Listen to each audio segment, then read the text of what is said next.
Good evening and welcome to Gas South Arena, home of the Atlanta Gladiators, as they drop the puck on the start of a 5-game homestand on Glad's Fight Cancer Night, presented by Beaver Toyota Mazda, taking on the Greenville Swamp Rabbits in the latest edition of the I-85 rivalry. I'm Chiarenza alongside Andrew Fleming. We got a good one on tap. We are well into the start of the new season, and both of these teams find themselves right in the thick of it. The Gladiators are 8-3 to start the year. They have lost their last two, coming off the 4-game road trip, falling in South Carolina 1-0, and most recently on Saturday in Jacksonville 2-1. This is a Gladiators team, though, that because of their hot start are currently sitting with 16 points and are third in the South Division. They are taking on a Greenville team that has a lot of parallels to this Atlanta Gladiators team, but they sit at 7-6. They've won their last two. They're on the upswing with 14 points. They're sitting in 6th in the South Division. So, Andrew, crowded punch right here in the South Division right now. This game is going to mean a lot between these two. Second out of 14 meetings between these two clubs, and the first out of 3 to end the month of November. What are you looking for out of this Gladiators team here to start play here tonight? Yeah, you know, the Gladiators right now, they're having some trouble scoring goals. I'd like to see the Gladiators get on the board early here tonight.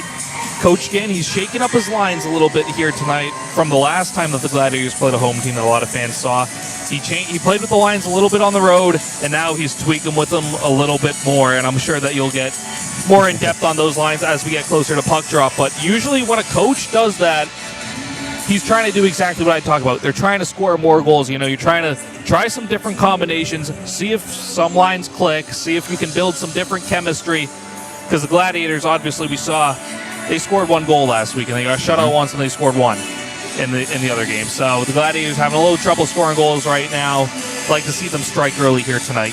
When you think about trying to score goals, the first place you look is the power play, and unfortunately for the Gladiators, that is where their woes started. Power play got off to a good start this season, but scoreless in its last 9 attempts. Coming into here today, they're going up against the second best penalty kill in the ECHL. And we talked about the parallels between these two teams coming in, Andrew. Both teams in a slump on the power play, but doing really well on the penalty kill. First, let's start with the power plays. Yeah, as you just said, both teams in the bottom third of the league on the power play. Gladiators sitting at 22nd in the league right now with 14.3%, and Greenville sitting at 29th in the league at 8.5%. You know, on the power play, what I've seen from the Gladiators, they got to get a little more motion. They got to move around a little bit more. They got to drive to the net more.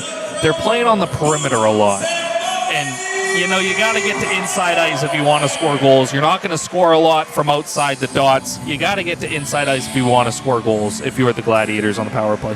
Another thing that was a point of emphasis during practice for the Gladiators this week was tip-in drills, getting net front presence out in front of the goaltender. I'm interested to see, Andrew, if the Gladiators are forced to the perimeter on the power play here tonight, they start taking shots on goal and getting a big man in front to try and tip it in, as the Gladiators, as we mentioned at the top of the open, are in a bit of a scoring slump. But the bright spot has been the penalty kill. This Gladiators PK unit, one of the best in the league. Tell me about it. Yeah, this Gladiators penalty kill has been awesome so far. What I've really liked what they've done so far this year is they're denying a lot of zone entries. You know, obviously in the power play, you want to get in the zone and set up your structure, whether that be an umbrella or some other formation that you're setting up in the zone. But you can't set up if you can't get in the zone. I think the Gladiators have done a really good job of holding firm at the blue line and denying entries and getting clears, not even allowing teams to set up in their own zone. But even when teams set up in their own zone, I think the Gladiators have done a really good job of keeping everything to the outside. You know, I talked about the power play, how you want to get to inside ice. I think the Gladiators have done a really good job of keeping everybody to the outside so far on their penalty kill so far. The Gladiators' penalty kill is operating in just about 90%. That is 6th best in the ECHL. The Swamp Rabbits' penalty kill, 91.9%, second best unit in the league. So power play goal may be far and few between here tonight, but it could be a pleasant surprise for the Gladiators. And we'll keep a close eye on this special teams battle here today. So you think about the Gladiators trying to score some goals. It's been a bit of a slump for them here lately, but the good news is they're starting a 5-game homestand here. We'll play the Swamp Rabbits today, see the Stingrays tomorrow and Wednesday, and then 2 more against Greenville to round out the end of the month. South Carolina, one of those teams that's a very good defensive team. We last saw Greenville in the school day game on the 5th of this month.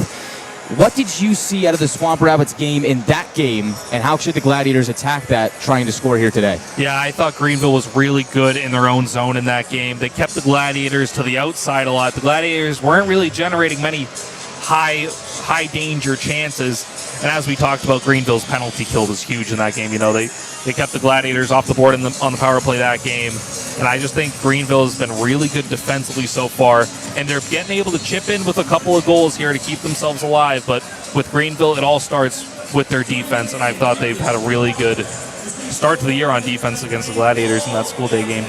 The good news for the Gladiators is they do get a good bump on the defense. Chad Nychuk was reassigned from Milwaukee back to Atlanta earlier in the week, so he will be in the lineup tonight for the Gladiators. He is tied for the team lead in points with 2 goals and 8 assists with Alex Young, who is also at 10 points with 5 goals and 5 assists, so getting Nychuk back certainly helps for the Gladiators. And on the flip side, they get Ethan Hyder back. So Ethan Hyder goes up to Milwaukee, gets his first career AHL win.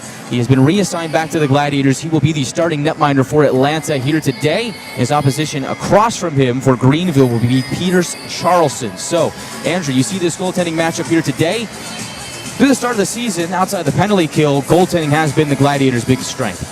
Yeah, it really has been. You know, both Hyder and Sempenfelter have been huge for this Gladiators team so far.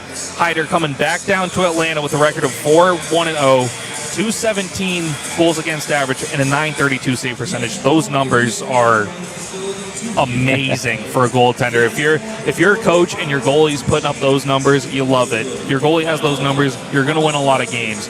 So I'm just looking for Hyder to just keep doing what he's doing. He's seeing the puck well. You know, he's going up to the AHL and getting wins. So for Hyder, you just want to see status quo from him today. The Gladiators, they did only score 1 goal last weekend, but with TJ Sempenfelter between the pipes, they only allowed 3. We'll talk more about it on the other side of the break. We'll also get to the starting lineups between the Gladiators and the Swamp Rabbits, as it's the latest edition of the I-85 rivalry here tonight at Gas South Arena. We're back after this. This Thanksgiving, you can count on Kroger. You get up high quality and down low prices. Up high quality with our exclusive brands and down low prices on all your Thanksgiving needs. Because at Kroger, quality and low prices always come together. Kroger, fresh for everyone.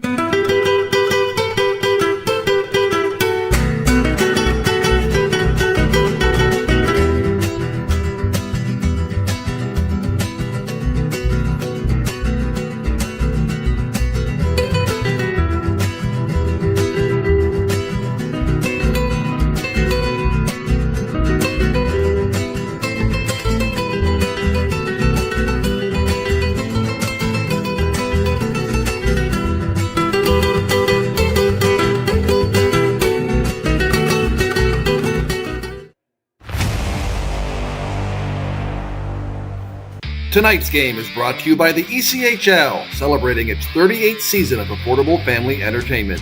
The ECHL would like to thank everyone in attendance for your support of ECHL hockey. The ECHL would also like to recognize the following league sponsors: AMI Graphics, exclusive signage provider; Athletic Knit, official jersey supplier; Baron Rings, official championship ring supplier; BFL Canada Insurance and Sutton Special Risk, sponsors of the 2026 ECHL Hall of Fame induction ceremony; Dash, official mobile auction platform; The Fairley Group, official commercial insurance provider; Flow Sports, exclusive streaming provider; Hotel Planner, official hotel reservations partner; Howie's Hockey Tape, exclusive hockey tape and lace provider; In Glasgow, exclusive puck provider; Prolific One, exclusive secondary ticketing partner; and Warrior, exclusive on-ice equipment provider and title sponsor of the 2026 ECHL All-Star Classic. Catch all of the ECHL action live in high definition by logging on to flowhockey.tv. Welcome to Gas South Arena, home of the Atlanta Gladiators, as they get set to take on the Greenville Swamp Rabbits here tonight on Glad's Fight Cancer Night, presented by Beaver Toyota Mazda up in Cumming, Georgia. It's a thrilling one on tap between Atlanta and Greenville, the rivalry that never disappoints. Just a stone's throw away is Greenville, and it's the latest edition of the I-85 rivalry. The first matchup went to Greenville on the 5th of this month. They took down the Gladiators in this building 3-1, but Atlanta's got a couple of chances here towards the end of the month. They get back in the win column after dropping their last two and bounce back against Greenville after falling in the first game of the 14-game season series. It's the first of 3 matchups between Greenville to end the month of November. It is also the first matchup of a 5-game homestand for the Gladiators. It is Glad's Fight Cancer Night here today at Gas South, and for the occasion, the Gladiators will be donning special Glad's Fight Cancer jerseys. And will feature the names of some of those that are currently fighting the battle against cancer, or unfortunately, who have been lost in the battle. And we remember everyone who has been involved in the fight here today on this very special night. Greenville enters the matchup with a record of 7-6 with 14 points on the year. They are just 2 back of the Gladiators, who are 8-3 with 16 points. And it is a crowded bunch in the South Division right now. Atlanta at 16 points is sitting in 3rd. Greenville with 14 is in 6th out of 7. Let's get to the starting lineup tonight here between the Gladiators and the Swamp Rabbits. We will start with Greenville. Getting the start at left wing is number 26, Dante Sheriff, standing at 5'11", 181 pounds. The native of Woodbridge, Ontario, is making his first appearance in the season series. We did not see Dante Sheriff in the first meeting between these two clubs a few weeks ago. You'll see him here today as the veteran in this league. He's playing in his 6th game tonight with 1 goal and 2 assists for 3 points on the year. His starting center here tonight is number 17, Hudson Shandor, standing at 5'9", 180 pounds. Not the tallest guy in the world, but he does pack a punch. He is currently under contract, the Greenville Swamp Rabbits AHL affiliate, the Ontario Reign. Shandor this season in 13 games has 3 assists, still looking for his first goal. Getting the start at right wing for Greenville is number 38, Cam Hausinger, standing at 5'10", 192 pounds. Hausinger on the season is tied for the team lead in goals with 4. He has 5 points in 13 games on the season. Getting the start on the back end for Greenville, wearing number 40 is Parker Berg, standing at 6 foot even, 181 pounds. The native of Edmonton, Alberta, has picked it up in terms of scoring as of late, as he has 1 goal and 4 assists for 5 points in 10 games. With a +2 rating on the season, he is also under contract with Ontario. The starting D partner, same sort of deal as Rigo. Will get the start at right D, wearing number 21. Tim Rigo stands at 6 foot even, 190 pounds. It is his first appearance in the season series as well.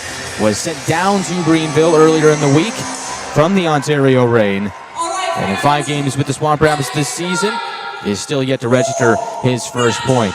Getting the start between the pipes for Greenville is number 39, Peters Charleston, the rookie, standing at 6'3", 195 pounds. The native of Aurora, Ontario, is currently coming off of a win in which he stopped 20 of 29 on Saturday against the Florida Everblades in what was a 2-1 victory at Bon Secours Wellness Center in Greenville. On the season, Charleston will be playing in his 4th game tonight with a record of 2-1 at 2.9 goals against average and an .883 save percentage. The Swamp Rabbits are led by head coach Chad Costello and assistant coach Jason Payne. And with that, we'll get to the starting lineup for your Atlanta Gladiators. And as Andrew mentioned in the open, Gladiators have done a bit of line shuffling, and to start the game here tonight, they will send out the listed 4th line with number 7, Mickey Burns, getting the start at left wing, standing at 5'9", 170 pounds. The native of Wayne, New Jersey, has 3 goals and 11 games this season. His starting center is still looking for his first goal in a professional uniform. Number 37, Ethan Scardina, standing at 6'1", 192 pounds. The native of South Surrey, BC, has 1 assist in 10 games on the year. His starting right wing here today is number 24, Ryan Nolan, standing at 6'1", 198 pounds. The Illinois native has 2 goals and 2 assists for 4 points in 11 games. And so that group will get the start for Matt Ginn's Atlanta Gladiators as the forward group. On the back end, getting the start at left defense, it's number 6, the alternate captain, Andrew Jarvis, standing at 5'9", 181 pounds. The native of Morrisburg, Ontario, has 2 assists in 10 games this season. He'll be paired up with number 3, Jack Robolotti, standing at 6'3", 194 pounds. The native of New York, has yet to register a point in 9 games played this season, but has been very, very solid defensively for Atlanta. After getting reassigned to the Gladiators earlier in the week, picked up his first professional his first AHL win up in Milwaukee on Saturday while the Gladiators were playing in Jacksonville. It is number 31, Ethan Hyder, getting the start here today, standing at 6'4", 190 pounds. The native of Maple Grove, Minnesota, was called up to Milwaukee, made his first AHL start on Saturday, and picked up his first AHL win, stopping 22 of 23 in a 3-1 win over the Texas Stars up in Milwaukee. So we're happy to have Hyder back. He's under contract with Milwaukee, and he will get the start here today for Atlanta. On the season, Hyder has been one of the ECHL's best, with a record of 4-1, a 2.17 goals against average, and a .932 save percentage. Hyder has been a brick wall between the pipes for the Gladiators, and will look to keep that going here today, especially off his first AHL win. PJ Septemfelter is the backup for the Gladiators here today, as Atlanta is led by head coach and director of hockey ops Matt Ginn. The assistant coach is Zach Fidel, equipment manager is Ben Ellis, and the athletic trainer is Nick Nelson. This is game number 12 on the season for the Gladiators. They are starting off a 5-game homestand to wrap up the month of November here today.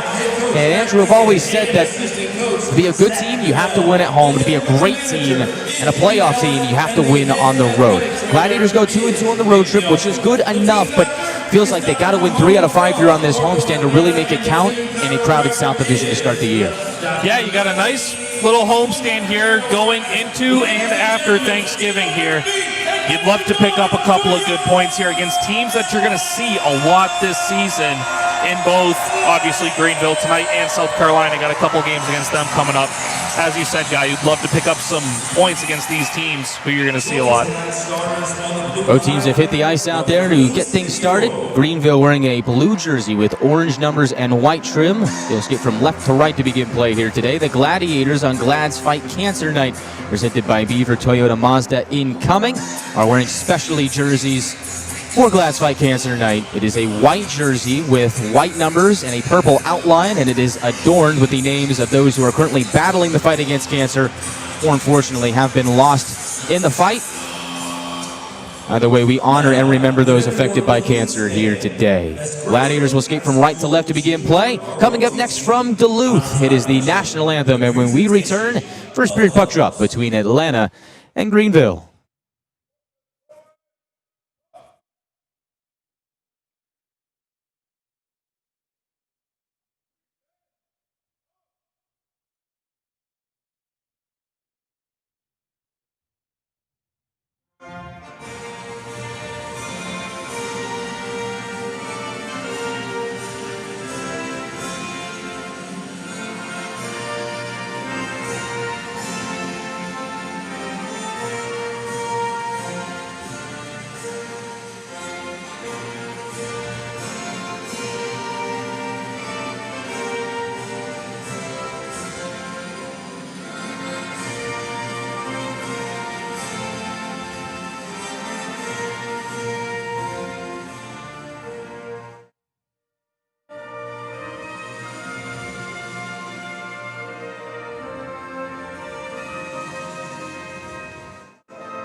We are all set and ready to go from Gas South Arena here in Duluth, Georgia. It is the second edition of the I-85 rivalry this season between Atlanta and Greenville. The matchup that never disappoints. It doesn't seem to matter what the records are on either side, the time of year. Throw all that out the window every time these two teams get together. It's just pure good hockey, and that is what we have got here today. Guy Chiarenza alongside Andrew Fleming. You got a good one on tap. Happy to have you with us here tonight, whether you're watching on Peachtree Sports Network, Flow Sports, or listening in our YouTube audio feed. We thank you for tuning into Gladiators hockey here today as we are treated to this fun matchup between two South Division rivals. Atlanta at 8-3, Greenville at 7-6. They will be officiated by a three-man officiating crew. Referee is Emil Sharon, wearing number 43. The linesmen are Quinn Schaefer, wearing number 49, and Kyle Gaspari, wearing number 67.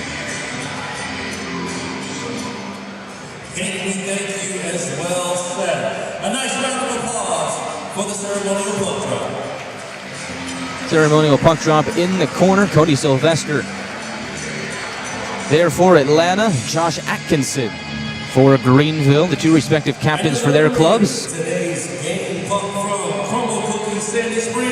start of the second half of the pregame show, we went over how the Gladiators have been shuffling around their lines a little bit, trying to get a little bit more scoring. Today we'll see Cody Sylvester with Louis Boudon and Isaac Walter. Kaylin Lynn will be with Alex Young and Joey Cipollone. And Carson Denemy will be with Mike McNamee and Ryan Francis. Chad Nychuk back in the lineup after being reassigned from Milwaukee to Atlanta. He'll be paired up with Ryan Conroy, wearing number 8. And number 12, Anthony Furiolo, is paired up with number 2, Brendan Less. On IR is Riley Appelt, Zach Yoder, and Dylan Carabia. And scratcher today for the Gladiators is number 55, Peter Morgan. The two goaltenders here tonight are Ethan Hyder, who just like Nychuk was reassigned from Milwaukee to Atlanta earlier in the week. Across from him is Pierce Charlson, the rookie for Greenville, looking to pick up his third win of the year.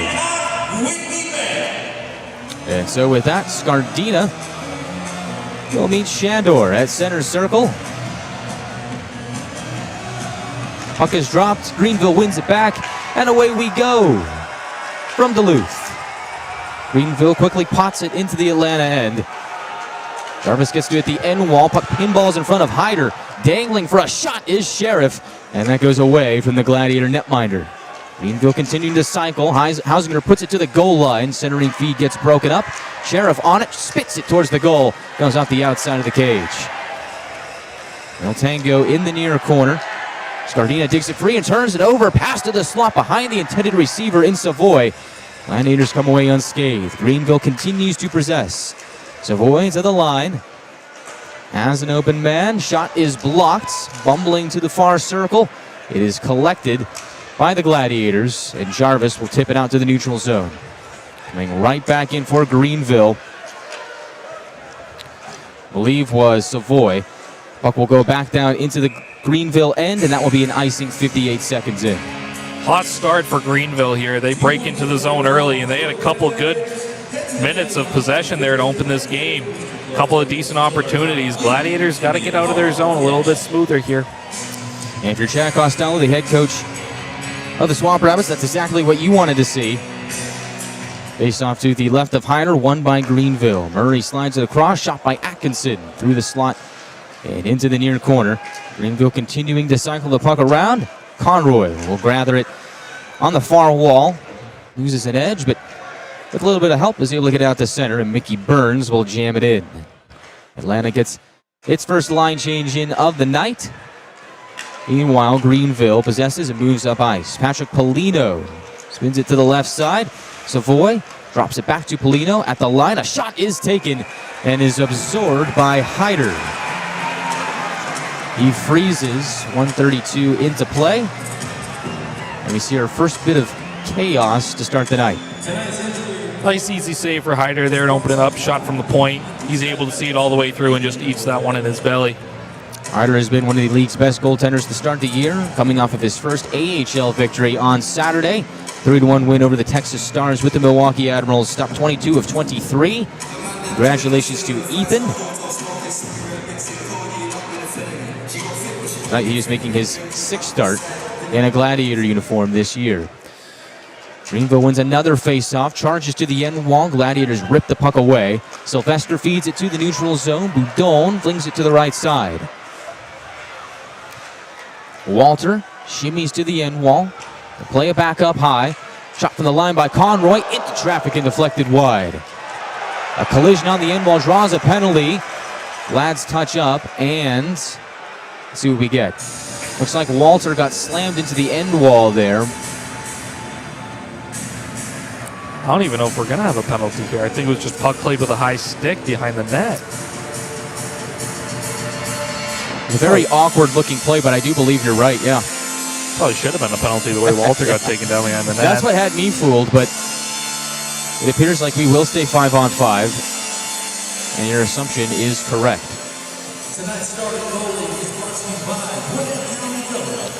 So the faceoff comes out to the neutral zone. Alex Young will take it for Atlanta against Ryan O'Reilly, the rookie for Greenville. O'Reilly wins it for the Swamp Rabbits, and already Greenville has done a really good job of winning the faceoff battle. Atlanta does get possession back, though, as they angle it off the far side wall and in. No icing there. DeYoung gets to it for Greenville, goes to his own netminder, where Charleston will play it over into the far corner. Big hit in the Greenville zone. Kalen Lind causing some chaos. Swamp Rabbits keep with the puck, though, and tap it into Gladiator territory. From the end wall, Brendan Less looks to pick it up, has a bit of trouble. Greenville settles it down. They try and spin it to the slot. The Gladiators are able to break it free. They'll put it to the neutral zone, get a partial change in. Meanwhile, here come the Swamp Rabbits again. Pass to the left wing, gathered in by O'Reilly. Play to the line, shot put wide of the goal. The rebound hung on to by Peterson. Shot from the line, back into traffic. Gladiators are able to force it to the perimeter. Puck along the wall, another big check is thrown, this time by Francis on O'Reilly. Rips him away from the puck, and a stretch pass just goes off the stick of Francis and in deep. Well, Andrew, that would have been a really good look for Ryan Francis, creating that turnover and getting open, but just couldn't quite reel it in. Yeah, it was a great look by Denemy. He's sitting on that left wing in his own zone. Francis sprinting up the ice. It was a great pass by Denemy. Francis just couldn't handle it for the breakaway there. Puck goes to the Gladiator end wall. Austin Saint there to meet it for Greenville. Two Gladiators, two Swamp Rabbits are there. Saint fights hard to get it to the line. At the right point, Murray chucks it across. A snapshot is blocked by Jarvis. Second attempt is steered away by Hyder on Murray. It's a textbook shot block there by Andrew Jarvis, going down on one knee to eat that one. Laying it all out on the line. Greenville comes right back in. 2 shots on goal for Greenville to this point, none for Atlanta as we approach 4 minutes gone by in the first period. Cross-ice feed is intercepted, played to the middle. Hausinger delays, tried to find a man backdoor in Sheriff, and the Gladiators break it up. Atlanta pitches it to the neutral zone. Burns will skate into it on the left wing, goes around the net, looks for a trailer, hangs on, and stashes it back below the goal line. Atkinson is there for Greenville. He is mobbed by 2 Gladiators. Puck is ripped away. Shot on goal is turned away by Charleston. Puck will go the length of the ice. Icing on Greenville. 4 minutes and 31 seconds in. Nice shift there by this Gladiators fourth line. Getting in. Good chance there by Burns at the side of the net. You know, this line stayed together for a little bit, this line of Burns, Scardina, and Nolan. I think they've been really good together. I'd like to see them continue doing what they're doing. I'm glad Coach Ginn kept them together because I like the way they've been playing together. It is the same line that started the game for the Gladiators. They head off, and on comes the Walter, Boudon, and Sylvester line. Boudon can't keep it in at the line. Clearing attempt goes the length of the ice. This time no icing. Will go off the stick of Boudon to no man's land, able to gather at his own blue line and feed it across to the right wing for Less, who jabs it in. From the end wall, Walter able to find Sylvester, right circle shot, stopped by Charleston. The rebound plopped into the blue paint, and neither Walter or Boudon could get to it. Greenville slides it down for another icing, and back down we go near Charleston. Another good shift here for this Gladiators first line. I like Sylvester throwing that one on net, looking for a little rebound maybe, but again, you force Greenville to take another icing. You got some tired guys out there. Let's see if they can the Gladiators can capitalize on that here. And for Atlanta, that Sylvester line will come off. On comes the line of Young, Cipollone, and Lind. Alex Young tied for the team lead in points with 5 goals and 5 assists. Wins it to the line. Shot goes wide of Charleston. Mastrodonato plays it back to DeYoung. And Greenville will start its next breakout from the red line. DeYoung taps off the stick of Mastrodonato onto the tape of Conroy. The Gladiators defenseman hacks it off the wall to Lind. This pass to the neutral zone away from Cipollone. On the right wing, Nychuk comes storming in. Gets to the corner, goes around the net. On the near side, looks to center, but nobody was home. Cipollone was a few feet away. He chases it to the far corner. Greenville tries to muscle it out, and they do, developing 2-on-1 for the Swamp Rabbits. Mastrodonato, one-timer, is denied by Hyder. What a save by Hyder there. 2-on-1 there for Greenville. Great saucer pass over, and Hyder read it the entire way and makes a huge save on Mastrodonato. That was a heck of a play by Patrick Polino to start the 2-on-1 up ice with Mastrodonato. And you're right, just a great pass over the defender to the opposite side. Waiting back door is Mastrodonato, and from right to left, Hyder read it like a book. Still scoreless with 14:09 left in the first. Another face-off win for Greenville. Rigo climbs down the wall, lays it up top to Peterson. Contested puck there. Angled to the opposite corner. Gladiators slide it out to center ice. And Greenville will regroup and reload. On the right wing, O'Reilly gets crunched. No batter for it there. Jarvis with a good play for Atlanta, keeping things to the outside. Word battle as everybody looks on. Gladiators peel it away. It's a foot race on the left wing. Francis tries to beat out Berg, but the Greenville defenseman gets there first and does clear the zone. Anthony Furiolo, fresh off of game number 100 in his pro career, gets things started for Atlanta as Francis will waffle it to the left of Charleston. The netminder slows it down. Forecheck for Atlanta, making things tricky for Greenville, but they do get out to center. Saint on the right wing pounds it to the left wing corner, and it will go down as a whistle with 13:06 left in the first. And looks like we'll pay another visit to Charleston on an icing call against Greenville. Yeah, it's a tough icing to take there if you're Greenville. You had possession coming into the zone, just didn't gain the red line on that dump in. Cost them an icing, can't get off the ice. Now they got to face off in their own zone. Face off to the right of Charleston. Boudon will take it out there with Walter and Sylvester. Tied up off the draw. Greenville's peeled it away again. Furiolo bats it down at center. Quickly loses it to Murray. Stretch pass on the way is Peterson. Left side shot, and oh, what a play on the back check. Stick gets in front of it, sends it out of play. Great play by Brendan Less. And we are still scoreless with 12:51 left in the first. We're back in just a moment here on the Gladiators Broadcast Network from Duluth. Desserts are popping up on Crumble's menu.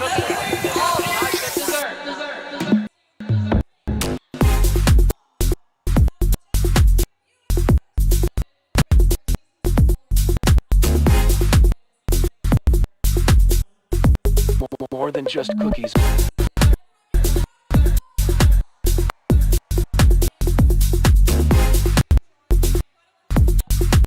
The lineup changing weekly.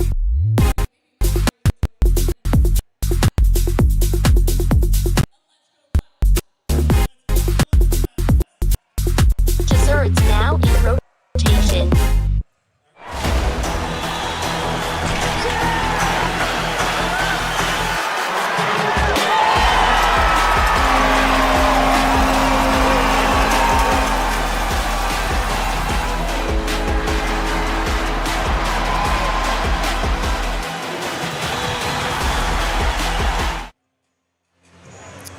Welcome back to Duluth, Georgia, to Gas South Arena, where with 12:51 left in the first period, we are still scoreless between Greenville and Atlanta.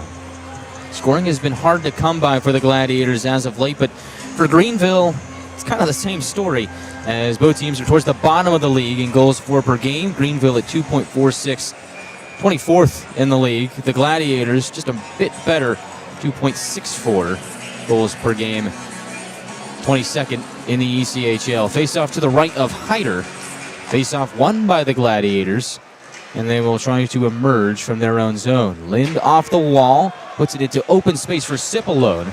He goes careening into the end wall and has a quick exchange, get the puck back up top to Nychuk. Long shot is blocked, and off to the races is Saints. Nychuk trying to catch up, does just that. Gets a stick in front of Saints. No shot on goal. Now it's the Gladiators' turn.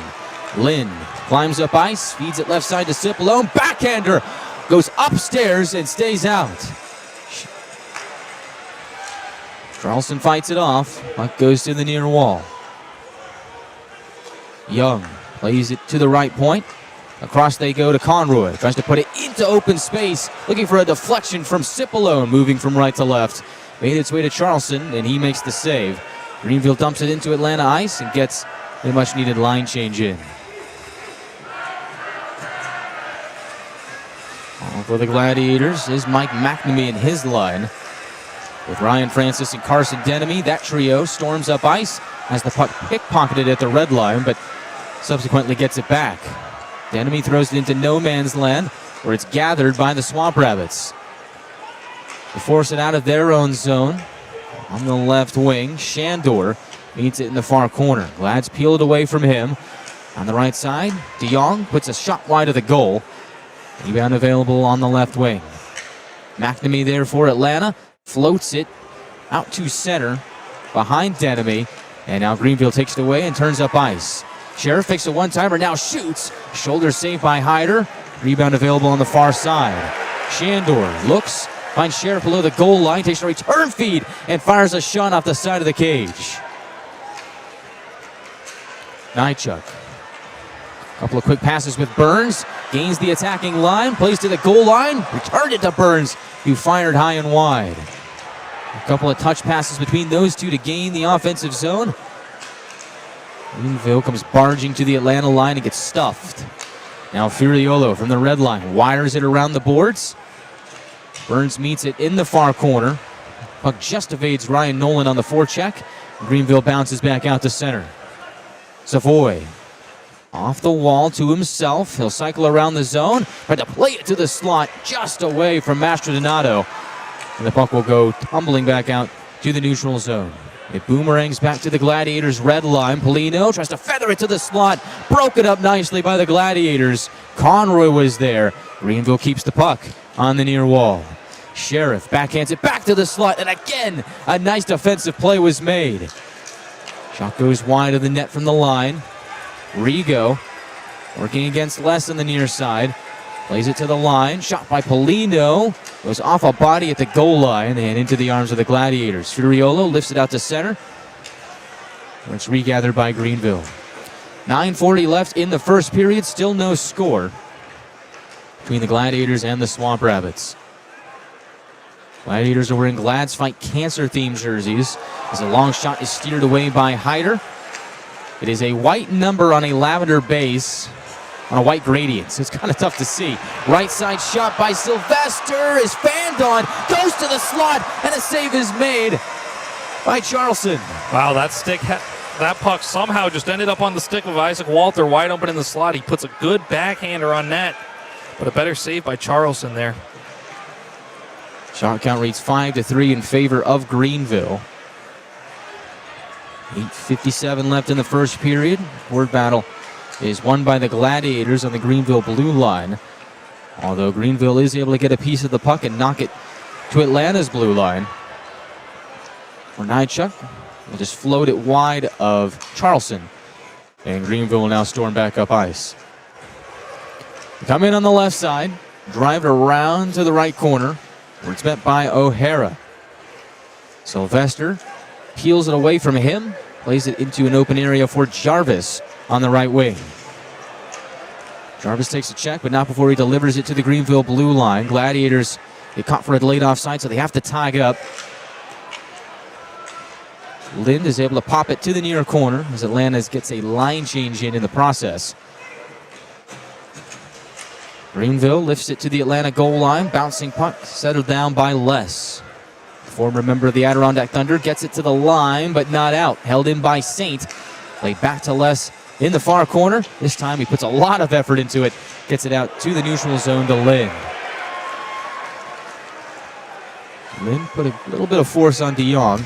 He didn't like that too much. Greenville hammers it out the near side wall. Goes to Furiolo. Continues to cycle the zone. As Les feathers it left side for Furiolo. Couldn't quite hang on to it, so Francis has to play it back to the Gladiator defenseman in Les. Pass to the right wing. A little too harsh for the intended target. McNamee spins to the neutral zone with possession for Atlanta. On the left side, Conroy tries to skate into it, just a tad behind. Scrambles back to get it and springs Denemy into motion. Scardina meets it at the end wall. From low to high, held in at the right point by Nolan. Fresh off the bench, loses the puck to Greenville. As Rigo on the right wing, looks for a man in the middle, doesn't find it, so drops it back to Shandor. Puck pinballs on goal to Hyder, and he is able to force it away. 6:42 left in the first period, still no score between these rivals. Mastrodonato, right side shot wide of Hyder. Rebound, skitters on the far wall, gets to the line and is held in by the Swamp Rabbits. They'll put it to the slot, pass is picked off by Conroy. Gets out of his own end, softly chips it over the red line, hits a skate, boomerangs back into his own end. On the left wing, Savoy gets his way to the end wall, drops it back to the corner for Polino. That's ripped away by the Gladiators. As Boudon, spinning like a turnstile, finds an open man on the left wing in Jarvis. They'll gain the red line, and now Swamp Rabbit blue. Jarvis enters the attacking zone, but Atlanta's offside with 6:02 left in the first. It's a scoreless affair here in Duluth. Back to more live action when we come back on the Gladiators Broadcast Network. This Thanksgiving, you can count on Kroger. You get up high quality and down low prices. Up high quality with our exclusive brands and down low prices on all your Thanksgiving needs. Because at Kroger, quality and low prices always come together. Kroger, fresh for everyone.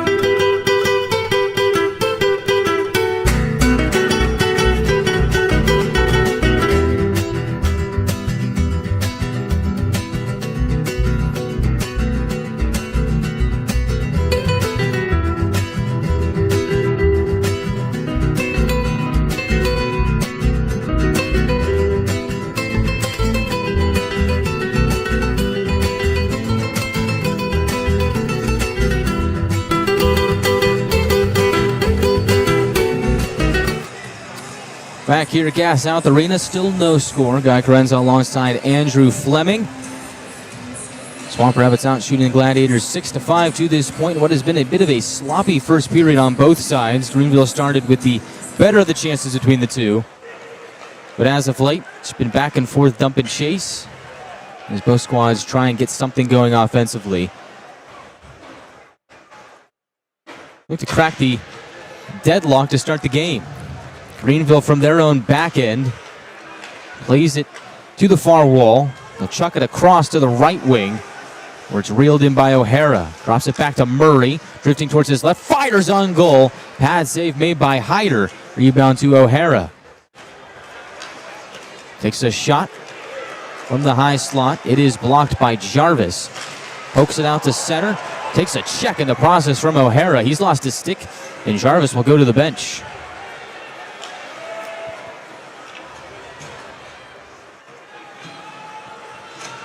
Meanwhile, Swamp Rabbits will take their time to start their next breakout as the captain Atkinson feeds it right side, takes the return pass, tries to hit a stretch one on Brackett moving towards the goal, but clanks off his stick right to the open arms of Hyder.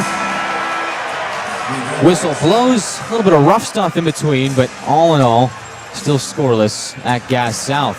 5 minutes left in the first period. And they separate the two parties. We'll see a face-off to the right of Ethan Hyder.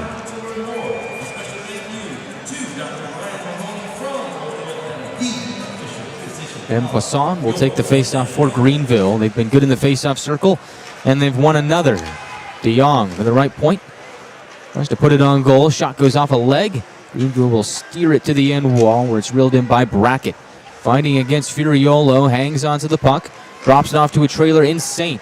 Spinorama to the goal line. Trying to jam it in. Backdoor was Poisson. And Hyder was there to meet it with the left pad. Late penalty here, and we're going to find out what it is. It is a tripping call with 4:34 left in the first period. It is the first penalty of the game. And it looks like it's going against Atlanta. The Gladiators to the Beaver Toyota Mazda penalty kill when we come back to Gas South Arena. No score. Desserts are popping up on Crumble's menu.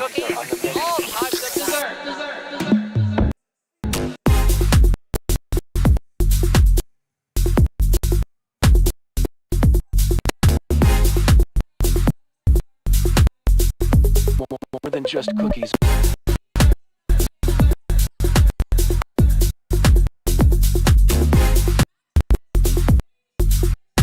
The lineup changing weekly.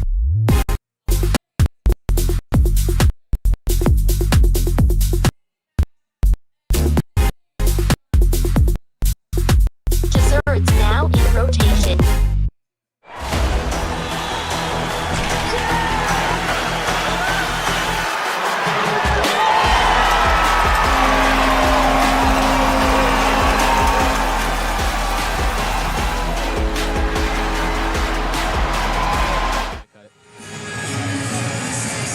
Back to live action. Face off to the left of Hyder.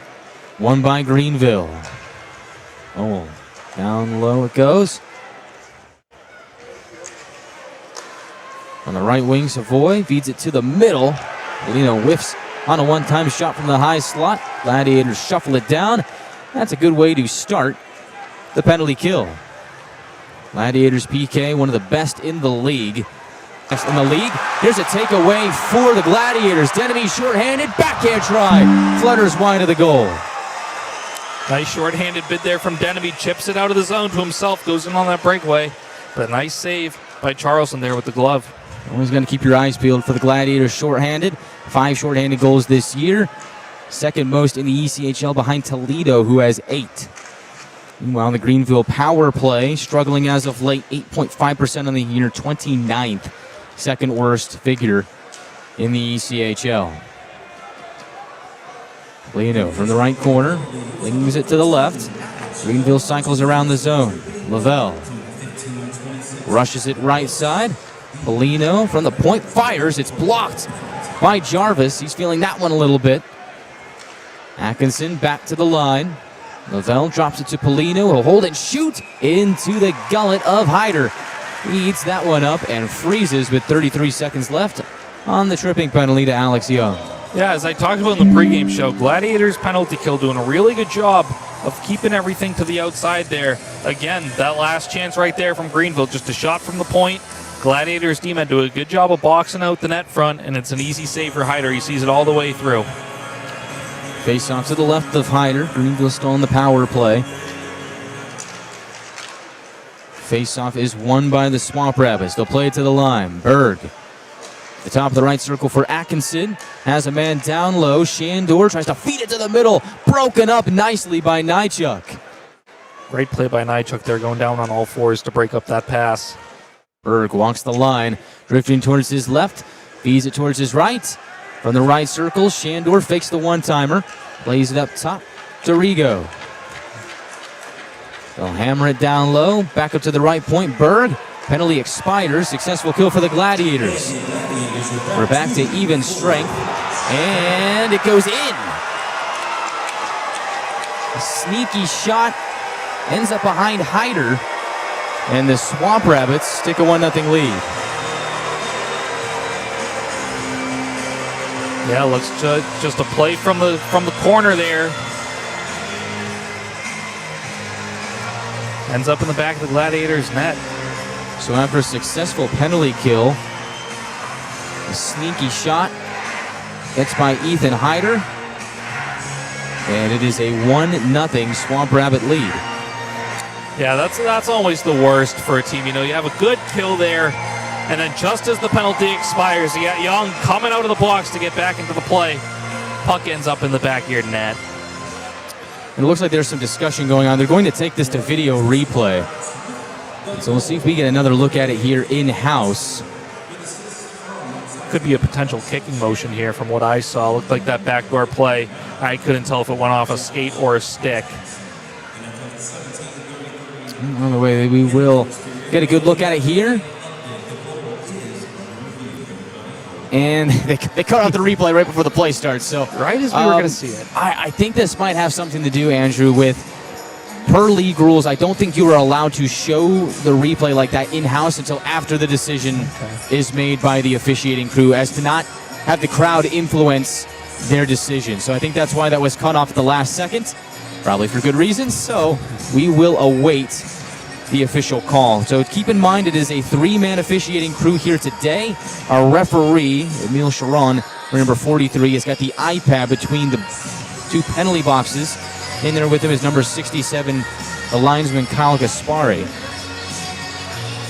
And so to take a look, and we'll see what we get. Andrew, you think about what you saw on that last play. What do you think that they're looking at for here specifically on this sequence? Do you think it is that kicking motion? Yeah, that's what I would think it was. From what I saw, looked like a quick play from the corner looking back door. It looks like the Gladiators defenseman out front had, I believe it was Hossinger, who ended up scoring the goal. They had his stick tied up. It looked like the puck went in off his skate. Now you're allowed to deflect the puck in with your skate if you don't kick it. You know, it's kind of it's a gray area between kicking and deflecting. Like, you can turn your foot a certain way, and that can count as a deflection, but it'll be interesting to see what our referees here decide. But, you know, as I said before, if this one stands, that's got to stink for the Gladiators. You have this good kill. Young's getting out of the box, and the puck just ends up in the back of your net off of a fluke play out of the corner. And they are taking a lengthy look at this. It's been a couple of minutes now before they first pulled out the iPad, and so now we see a couple of Swamp Rabbits just trying to skate around, meander a bit, stay loose, keep warm, and not a whole lot of that from the Gladiators, kind of just leaning on the bench, waiting to see what happens here.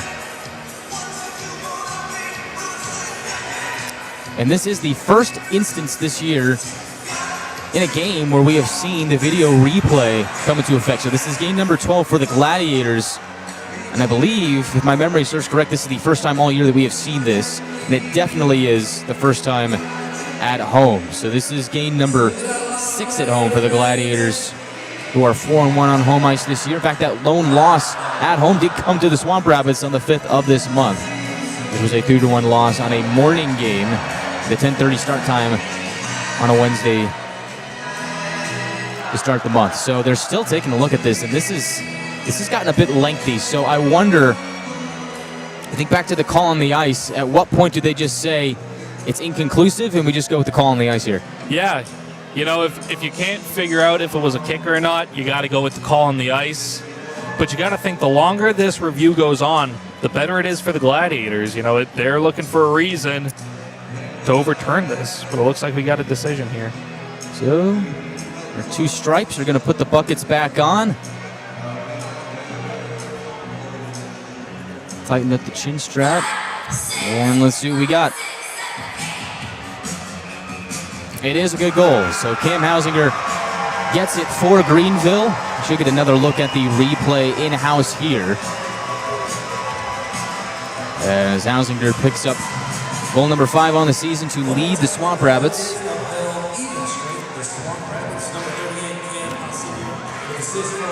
Or maybe not. Maybe we won't get another look at it.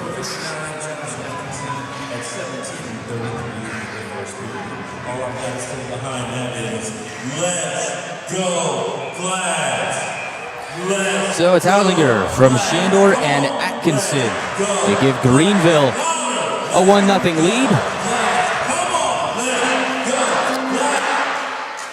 And see how the Gladiators respond here with 2:25 left in the period.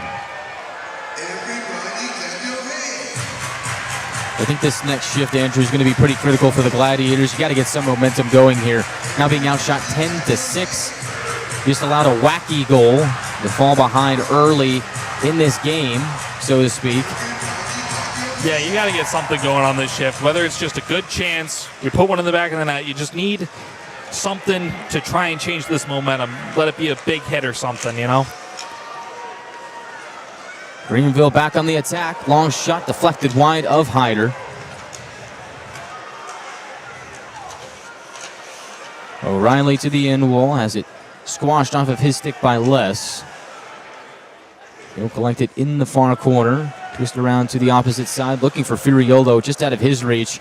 It'll go to the end wall, back to Les again. Very solid defensive defenseman this year for Atlanta. Finds Sylvester on the left wing, who springs Boudon into action. The Frenchman has no command below the goal line. Centering feed intended for Sylvester, hit a leg, and boomerang back to the end wall.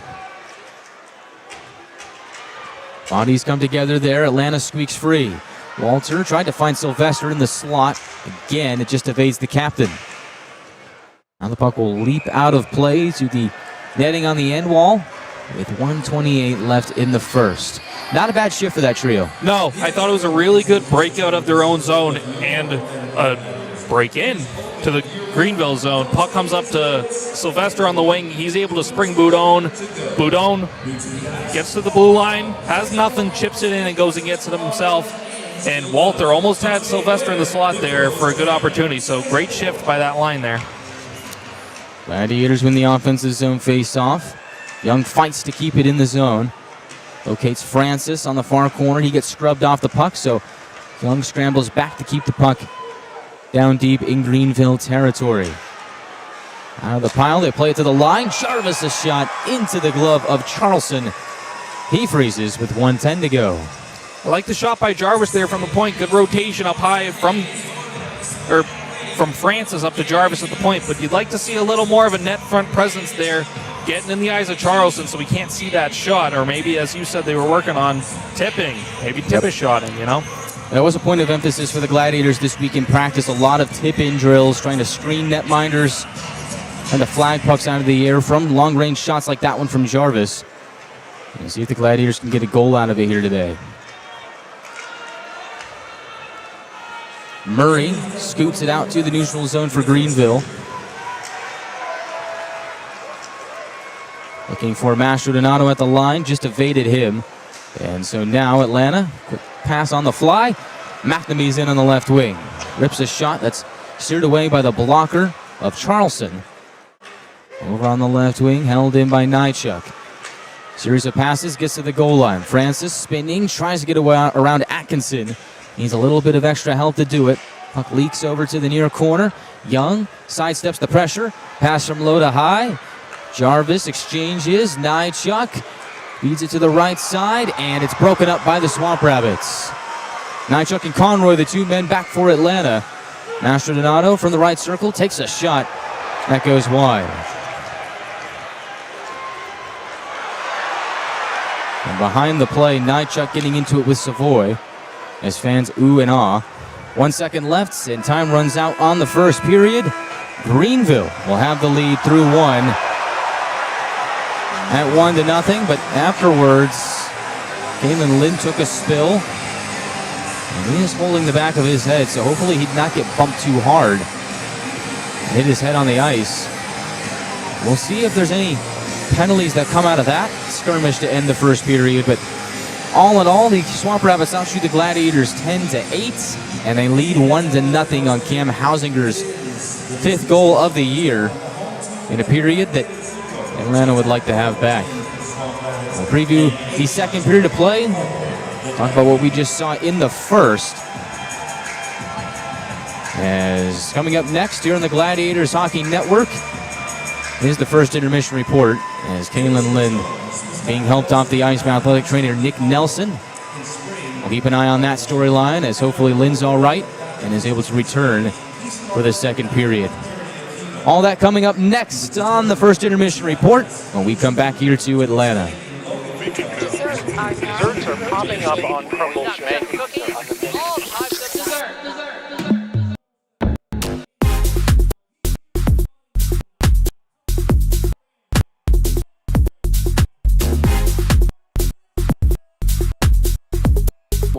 than just cookies.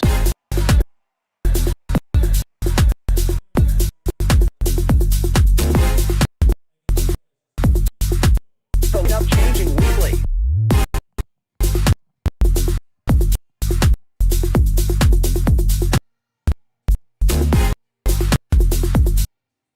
Desserts now in rotation.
Feels like everyone's trying to copy the $5 biggie bag.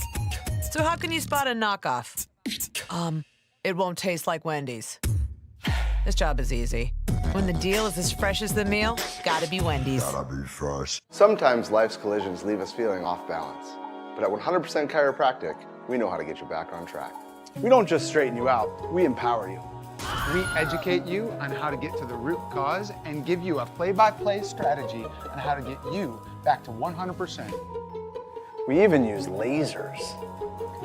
Fucking lasers! Our $49 first experience includes a complete set of comprehensive chiropractic x-rays, a fit 3D scan, and your first life-changing adjustment. Visit us and break the ice. Discover the power of chiropractic care at 100%.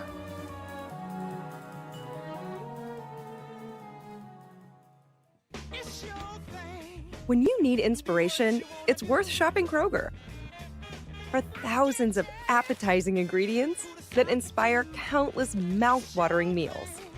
And low prices that add up to big savings, like over $600 in digital coupons each week, and up to $1 off per gallon at the pump for everyone. Gwinnett Fire and Emergency Services is ready to answer the call, but we'd rather prevent them. Our free home safety survey includes checking smoke alarms, identifying common hazards, and reviewing your family's home escape plan. Schedule yours today.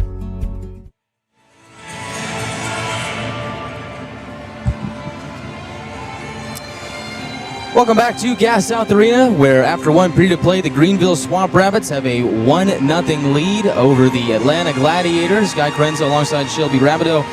Shelby, this is an interesting period for the Gladiators. Yes, it is. What did you see from your standpoint? All right. Well, I noticed right away since we've played the Swamp Rabbits here on home ice, that was our school day game, and that was the first loss we had of the season. And what we have seen from the Swamp Rabbits is that they come out with full energy, and they're big-bodied, and they get it to the net, and in particular, our net. So I was just going to talk about some of the things that I noticed here. The first thing I was going to talk about was the 2-on-1 that Greenville had early on with that save from Hyder. I know Hyder is one of our best goalies, one of the best in the league currently. He has a .932 save percentage rate. So I just wanted to see what your thoughts were on that.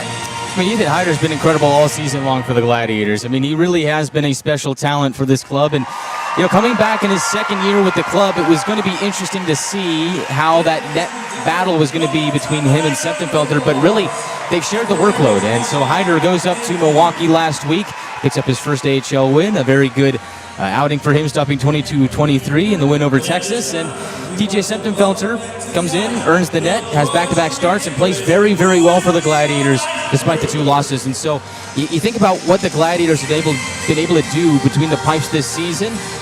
It is the best group in the league, in my money.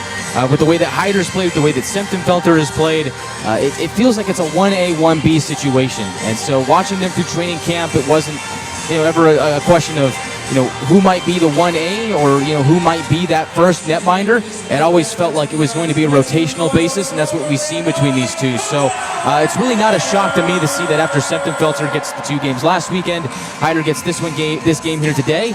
And through the first period, I thought he played very well. I think it was just an unfortunate circumstance that led to the goal against. But again, another really solid showing from Hyder. And I think because of those 2 goalies, because of the work that Hyder and Septemfelter have done, that is why the Gladiators are the best defensive team in the league right now.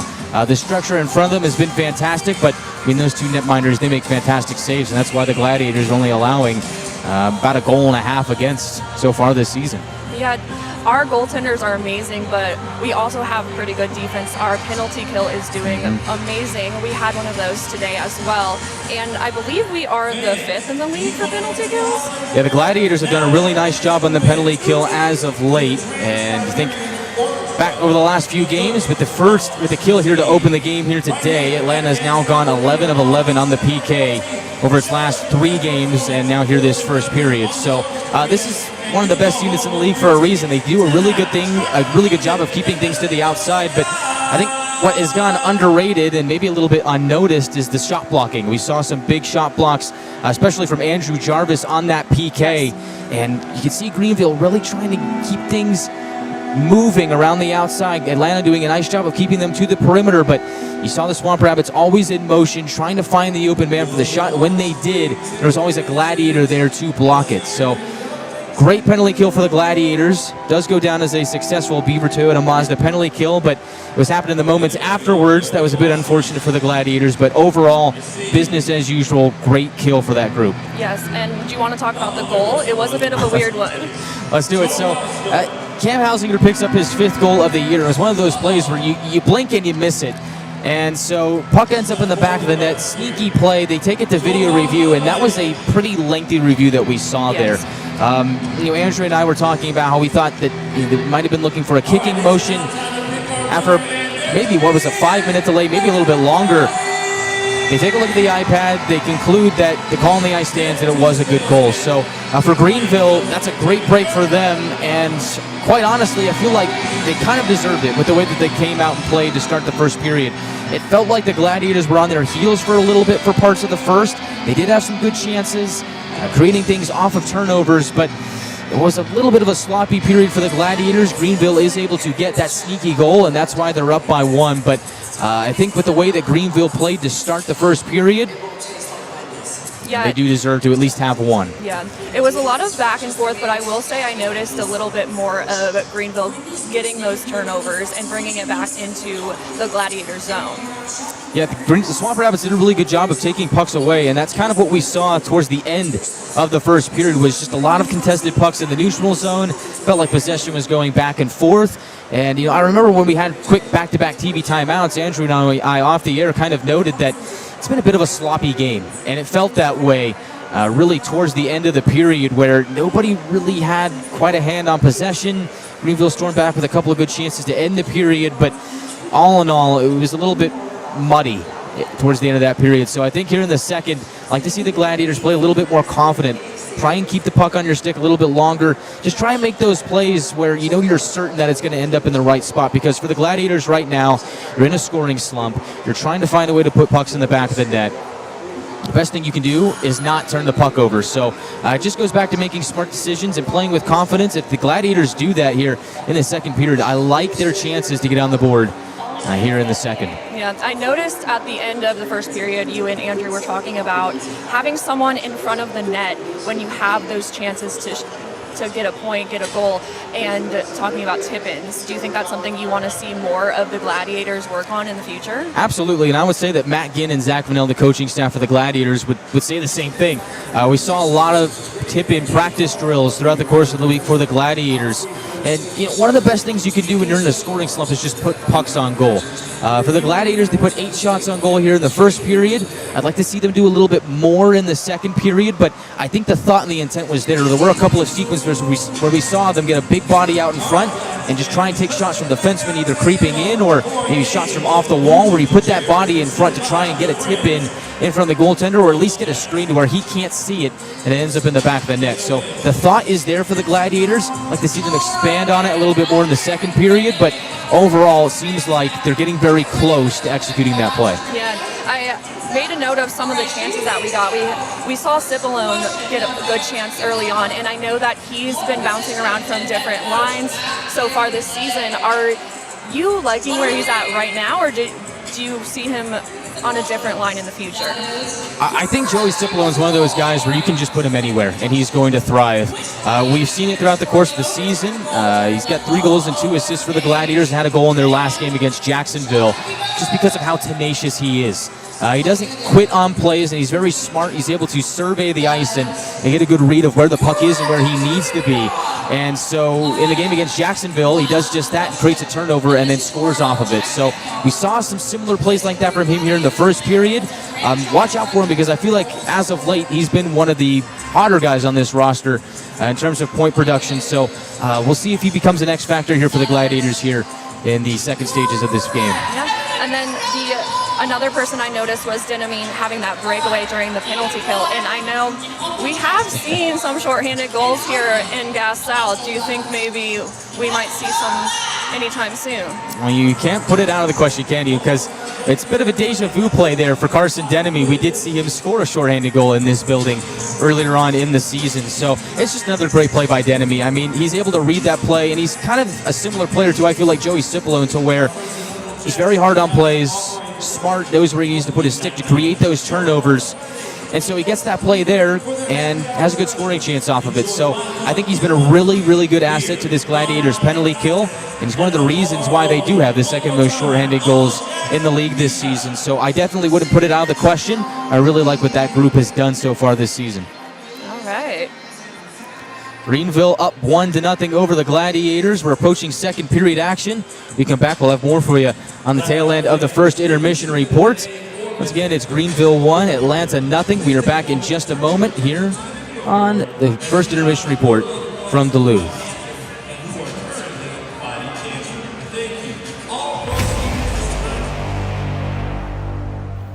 Tonight's game is brought to you by the ECHL, celebrating its 38th season of affordable family entertainment. The ECHL would like to thank everyone in attendance for your support of ECHL hockey.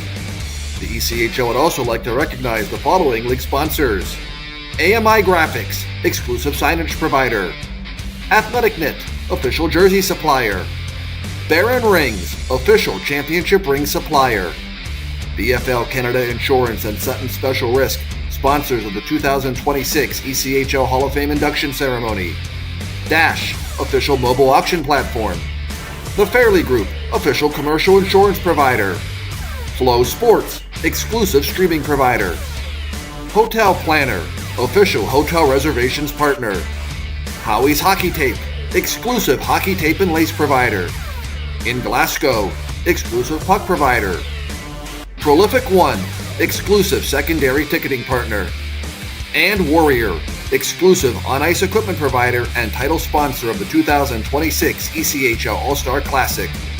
Catch all of the ECHL action live in high definition by logging on to flowhockey.tv. Desserts are popping up on Crumble's menu. All types of dessert.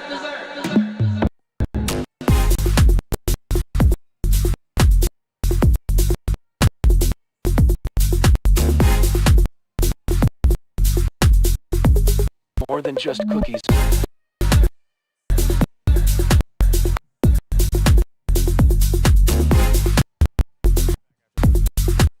Lineup changing weekly.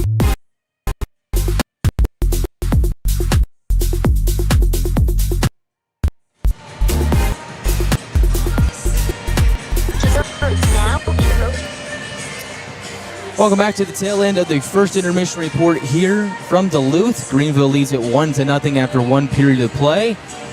And the Gladiators will have a good chance to get on the score column here to start the second period, as a penalty has been assessed to Carter Savoy at the end of the first period, presumably for that rough stuff that occurred between him and Kalen Lind.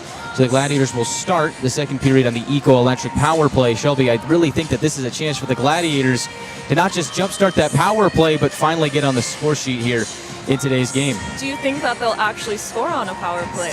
I know ours hasn't been looking too hot lately. I hope so, but unfortunately for the Gladiators, they are in the midst of some power play woes. They are 0 for 9 on the man advantage over their last 3 games. And 1 for 24 over the last 7 games. The lone power play goal in that stretch came from Cody Sylvester in Jacksonville in the first game of the road trip. So, I mean, you think about this Gladiators power play, I think it has a potential to be a very good unit, but for whatever reason, it has just struggled right now as the Gladiators just haven't really done a good enough job of getting into the center of the zone. I think they've spent too much time on the outside on the perimeter. I'd like to see them try and just put more shots on goal like we talked about before. Get those tip-ins in front, screen the netminder, because right now, whatever the Gladiators are doing, it's just not working. And so I think the focal point right now to watch for to start this second period is going to be the captain. It's going to be Cody Sylvester. This is a guy that is one of the leading scorers amongst active players in this league.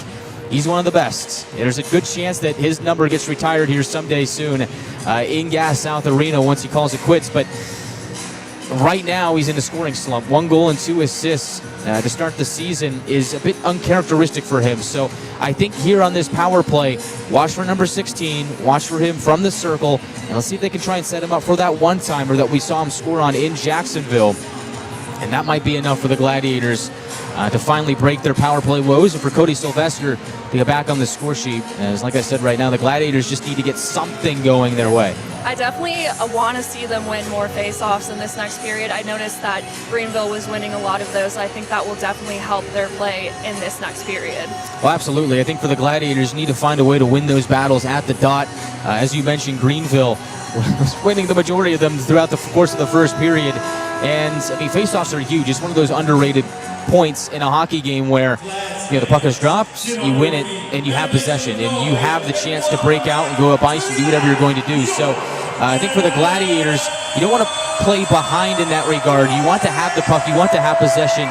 Offense is the best defense. I don't think Atlanta spent enough time in Greenville's zone there in the first period. I'd like to see a little bit more success in the face-off circle and start getting some more sustained offensive zone time. There's some good chances in on Pierce Charleston. I don't think the Gladiators have tested them to the best of their ability so far yet here today. And so I think that's it. I think we're out of time. First period coming down to a close. Atlanta will open the second period on the power play with Savoy in the box. And we'll see if the Gladiators can get something going offensively here and tie the game up at 1. That'll conclude the first intermission report here from Gas South Arena. It is Greenville 1 and Atlanta nothing. We're back after a quick break here on the Gladiators Broadcast Network.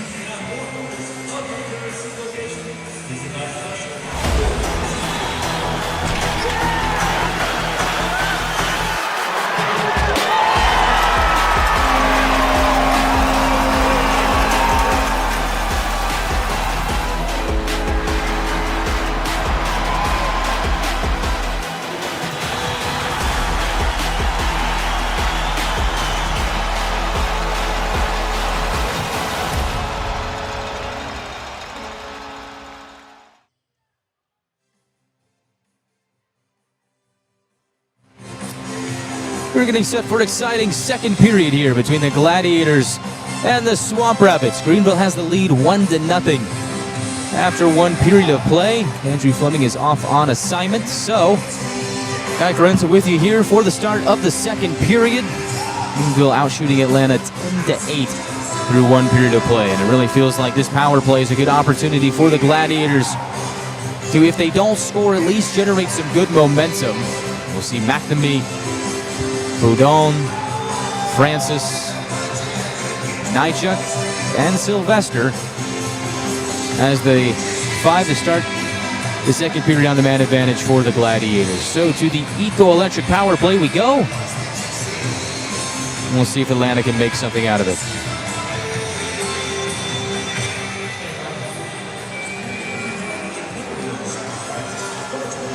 No, Greenville shorthanded. Savoy in the box for a tripping minor that occurred at the end of the first period, and we will keep an eye on Kalen Lind Hopefully we do see his return. It looked like he hit his head hard on the ice because of that trip. But for now, the Gladiators on the man advantage. Francis streaks in, feathers it to the slot, off the skate of Boudon, couldn't quite reel it in. At the line, Les plays it to the left side for Sylvester. Back to Les, right point to the left, Sylvester's got it again. Drives it down low to McNamee, takes it in return feed, and brushes it to his right. Gladiators continue to stay along the wall. Boudon plays it up top to Les. Over to the left side, Sylvester, drop pass back to Les. He'll hold and shoot, and it is blocked by O'Hara. Pass from low to high from Sylvester, intended for Francis, is intercepted. Greenville comes barging back to Atlanta ice and ships it down for a clear. 1 minute left on the Gladiator power play. Back on in comes Sylvester. From the left wing, tries to feed it across. One-timer from Boudon. It's redirected wide. Now Sylvester again, plays it to the line to Les. Sylvester now fires off the left toe of Charleston, and the Swamp Rabbits will clear. Well, a couple good looks there for Cody Sylvester on the power play. He'll head off. Second unit comes on, 35 seconds left on the penalty to Savoy. I like seeing Brendan Les there on that power play for the Gladiators. They come storming back in. Alex Young fumbles it at the line, scrambles back to make sure Hausinger didn't have a breakaway shorthanded. Here comes Nychuk flying in. Cross-ice feed, off a skate, back down near Hyder it goes. And we're into the waning moments of the power play. 5 seconds left. And it comes riding back in. Back to even strength. Out of the box is Savoy. From the goal line, Nychuk tries to play it to the high slot.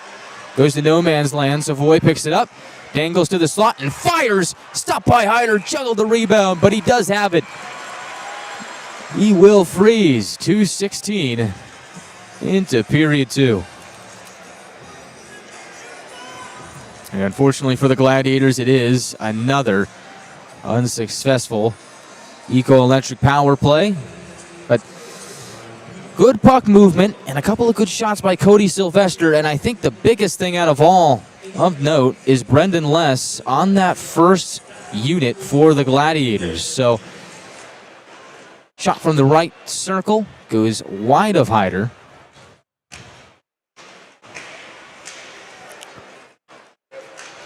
And Atlanta will streak up ice. Nolan pots it off the end wall, grabs it himself. Moves it back in, gives it to Burns from below the goal line, plays it up high. Shot by Robolatti, goes away from the cage. Burns from the near corner, trying to play it back to Robolatti. This time Mastrodonato gets in front of it. He'll waffle it back out to the red line where Atlanta will shove it back in. Mastrodonato off the wall, trying to find a man streaking upwards, but it's picked off by Walter. Swedish forward angles it to the far corner. Stays out on the forecheck. Meanwhile, De Jong, cross ice, onto the tape of Lavelle. Lavelle gets it to center circle. Puck will be chipped into the near corner. Greenville looks to get to work offensively, trying to add to their one-goal lead, and a goal that was scored by Cam Hausinger in the first period. Furiolo from his own end wall tries to exit the zone. It's held in by the Swamp Rabbits. Berg from the line drifts towards his right, peels away at the top of the circle, and fires into the near corner. Brackett cut off there by Furiolo. And Atlanta able to angle it back out to center. Walter reels it in on the right side, quickly has it pickpocketed away by Berg. Helping out is Boudon to regain puck possession for Atlanta. From low to high, Nychuk scurries down low, gets in tight, and just can't find a way to tuck it in. Good work by Charleston to take away the angle. Greenville comes in on the left side. Saint tries to fight away from Conroy and does, but he can't get away from Francis. 86 with the steal. Comes flying into Greenville territory. Francis between the legs. Tried to sneak it in, but Charleston wouldn't be fooled. Oh, what a play there from Francis. would have been highlight reel if he had scored, but Charleston with the stop. And Greenville in the later stages of the sequence ices the puck. 15:26 left in the second. Still a 1-0 Greenville lead.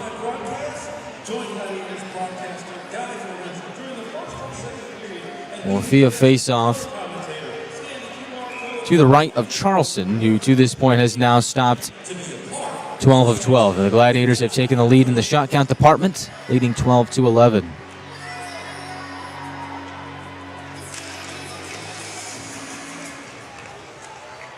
Greenville has it off the defensive face-off zone victory. Loose puck in the neutral zone is grabbed by Peterson. Tries to barge in towards the net, but he is cut off there. Francis on the right wing. Feeds it to the middle. Denemy looking for McNamee. Pass is broken up in the slot. Atkinson will survey for Greenville. Former member of the Gladiators. His first few seasons in the league with Atlanta. O'Reilly in on the left side. Bounces to the middle. From the right circle, he'll shoot. And it's blocked by his own man in Peterson. Peterson was tied up in front. Gladiators take the puck and move up ice. They'll get it to the end wall. Greenville spins it around to the near side where Peterson gets it to the neutral zone. O'Hara battles his way on the left side. Looks for a trailer, instead spins and digs down deeper. From the end wall, O'Hara has it ripped away by Jarvis. He'll chuck it into open space on the opposite side for Burns. He'll get it to the line, but not out. O'Hara try to find a man in the slot. Glads take it away. 2-on-2 up ice. Cipollone from the right wing feeds it to the middle. Shot by Young is tipped away by the left toe of Charleston. Now on the left wing, Gladiators fighting to keep it in the zone. Good work by Furiolo. The Army product shoves it over into the near corner.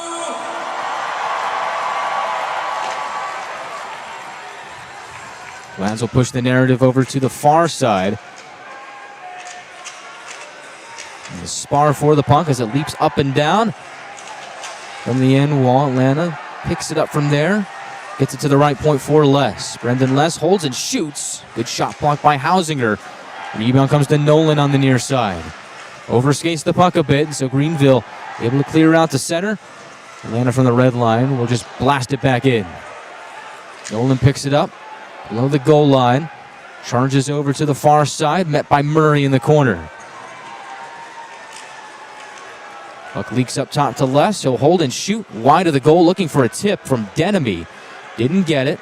Atlanta keeps possession. From the left point, off the wall, Nychuk delays, feeds it to the middle, and it's broken up by Greenville. Dante Sheriff brushes it across for Murray. Stretch pass is intercepted. Here come the Gladiators again. 12:40 left in the second period. Greenville will ice the puck here with 12:34 to go in what has been a much better looking period for the Gladiators. To this point, they've outshot Greenville 4-1 in the middle frame, 12-11 overall.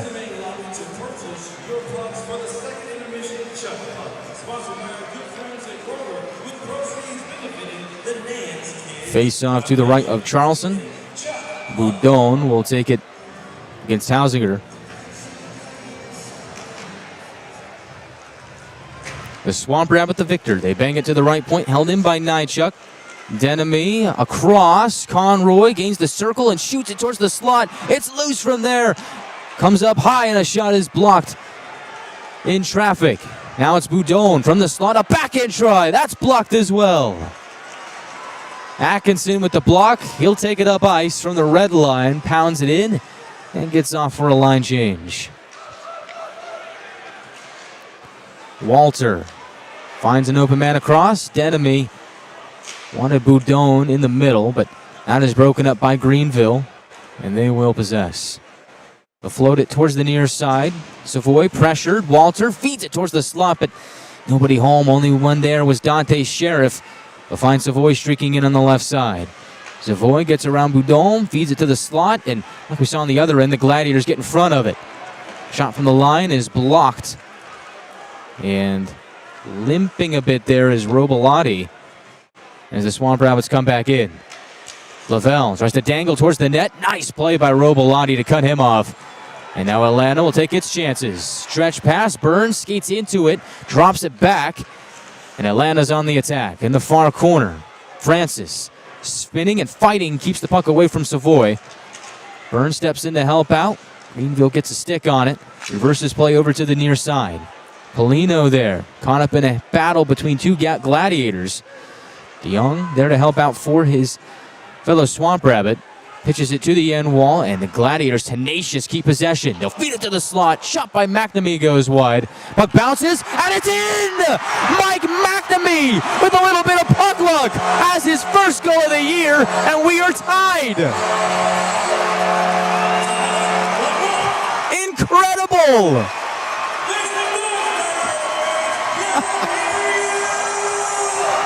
Mike McNamee's first goal in about 4 years is a pinball shot that goes off the backside of Charleston and into the back of the net. Unreal.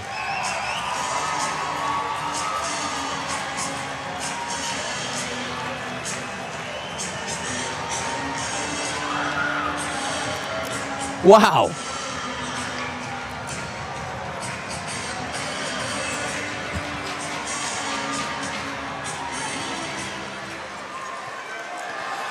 So, McNamee scores with 10:48 left in the second period.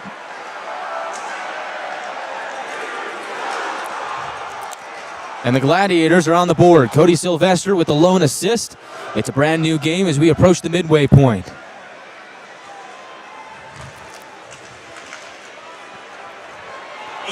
Here is Sylvester from the red line. Off the wall, charging in, trying to get it himself. He's cut off by Rigo. And the puck goes over to the near corner. Greenville clears out to center. Where it's snatched up by Furiolo. So Mike McNamee gets goal number 1 on the year. Assisted by Cody Sylvester. Shot from the right side. Score! It is Cipollone! And Atlanta has the lead.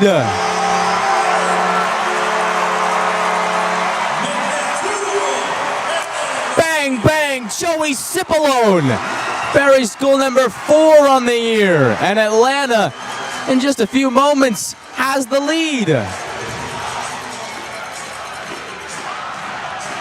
Went off the wall into open space, right on the dot on the right circle. Cipollone just skates into it and lets it rip.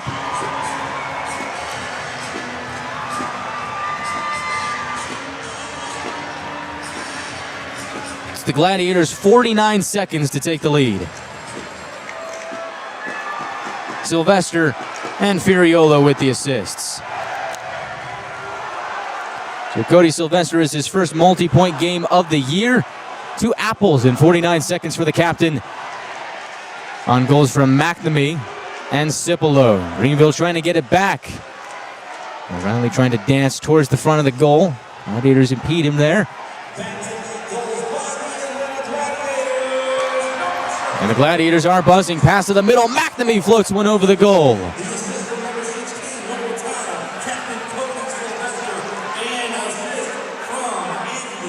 Here's a steal from Peterson. He enters in the left side. Shot is blocked. Second attempt eaten up by Hyder. And this crowd has come to life. Atlanta 2, Greenville 1. Gladiators with goals from McNamee and Cipollone in 49 seconds take the lead 2-1 when we come back.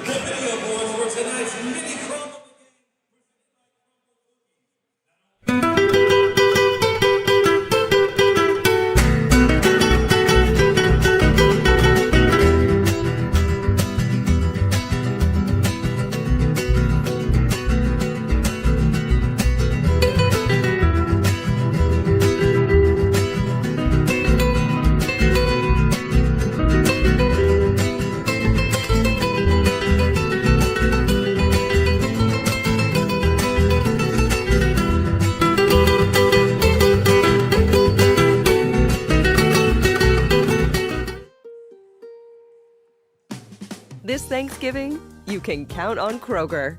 You get up high quality and down low prices. Up high quality with our exclusive brands and down low prices on all your Thanksgiving needs. Because at Kroger, quality and low prices always come together.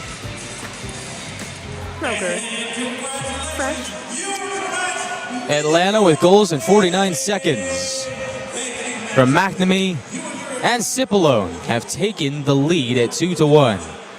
A little over 9 minutes left as a long drive is shouldered away by Hyder. And here come the Gladiators again. With new life, it's Boudon bouncing to the right wing, gets stood up by De Jong. Will roll behind the net. Greenville will possess. Sheriff turns it over in the neutral zone. Boudon from the right wing plays it off the wall, away from Walter, who will try and skate towards it, but gets cut off by De Jong. Shandor scoots it in on the right side, cross-ice feed off a skate to Sheriff, puts it on goal for a pad save by Hyder. Hausinger now working against Jarvis in the far corner. Tries to scurry away from the corner, but the defenseman able to get back to it. Jarvis skates it out. Will catapult the puck around to the near side where Francis will grab it for Atlanta from below the goal line. Francis trying to find a man in front in Sylvester, but that got cut off by Rigo. And away go the Swamp Rabbits. Certainly seems like the Gladiators playing with new life here in the second period after those two quick goals.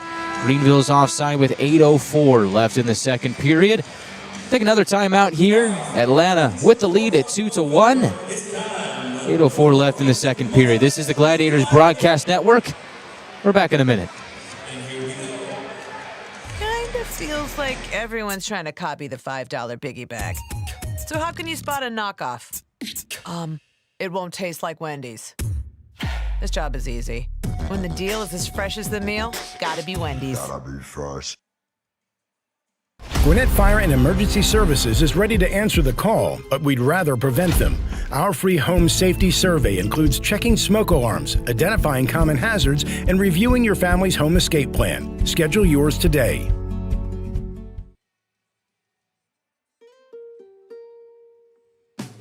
This Thanksgiving, you can count on Kroger. You get up high quality and down low prices. Up high quality with our exclusive brands and down low prices on all your Thanksgiving needs. Because at Kroger, quality and low prices always come together. Kroger.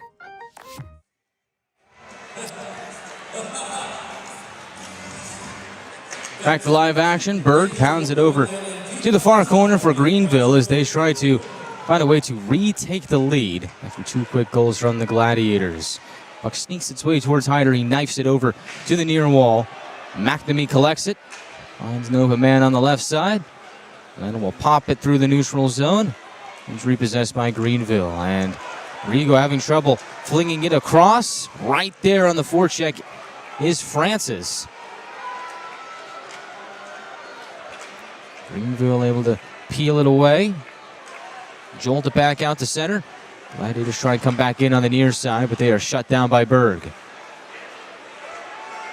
Cipollone steals it from the right circle. Toe drag shot. The rebound available as well. And he is stopped twice by Charleston. And Joey Cipollone has come alive here in the second period, as we talked about before in the intermission show. Has been noticeably good over the last few games and gets rewarded for it again. Goals in back-to-back games for Joey Cipollone. Now up to 4 on the year.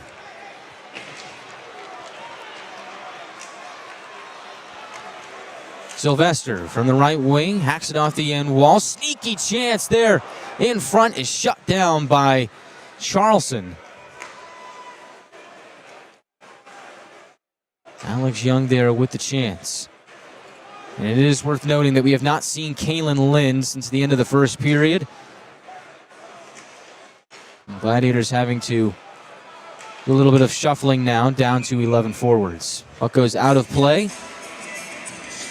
6:14 left in period 2. Glads fans, whether we're at home or on the road, whether you're at home or on the road, your home for Gladiators hockey all season long is Flow Hockey. Go to flowhockey.com, get your plan ready today. You can watch the Gladiators from your phone, your tablet, your computer, anywhere you've got an internet connection, live and on demand. Make sure you go to flowhockey.com as the ECHL hits harder on Flow Hockey. Murray on the right wing, angles it down below the goal line. Gladiators continue to put the puck on its way into the neutral zone, into open space. O'Hara on the right wing, gets below the circle, peels back, looks for a trailer, as Murray at the line, tries to put it on goal, but it's picked off, and the Gladiators move up ice. Nolan on the right wing, gains the zone, but it's an offside on Atlanta.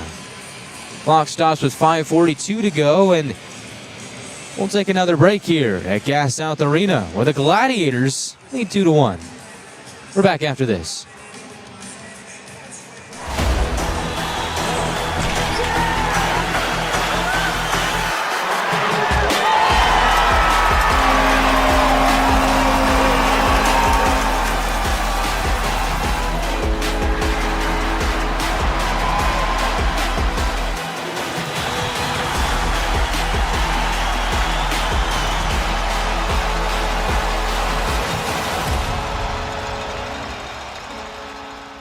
Gwinnett Fire and Emergency Services is ready to answer the call, but we'd rather prevent them.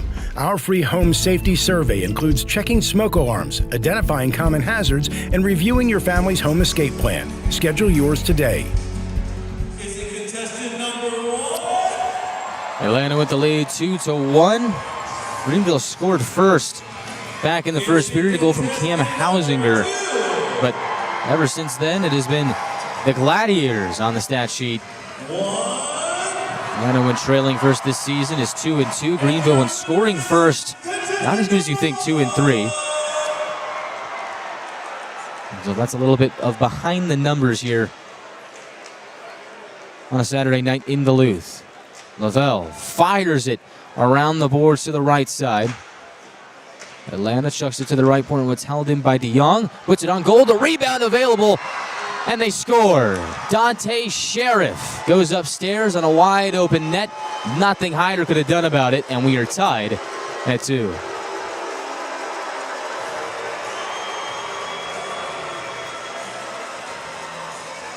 Hyder made the save, the rebound was there, and that's a pretty hard one to miss. And Dante Sheriff does not.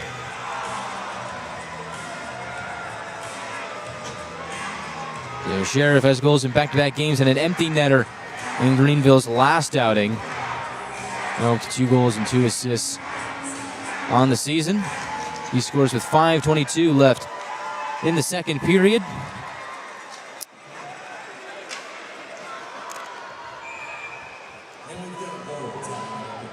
Gladiators ice the puck, and now it's a brand new game again.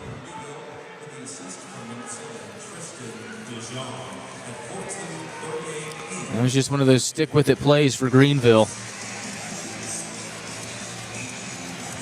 Just put something on goal and see what you can get out of it, and the rebound was well available.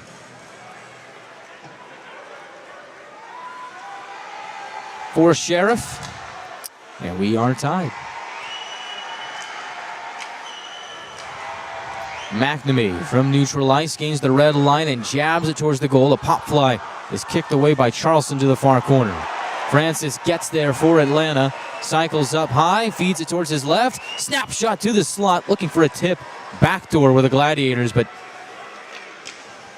no cigar.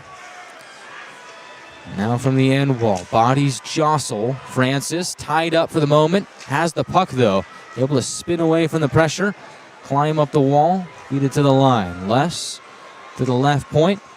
Shot there, tipped in front, and a stop by Charleston. Sylvester was there. It's been a big night for Cody Sylvester, already 2 assists. Keeps the play moving in the attacking zone. Les has Young down low, scans and plays it up high to Furiolo.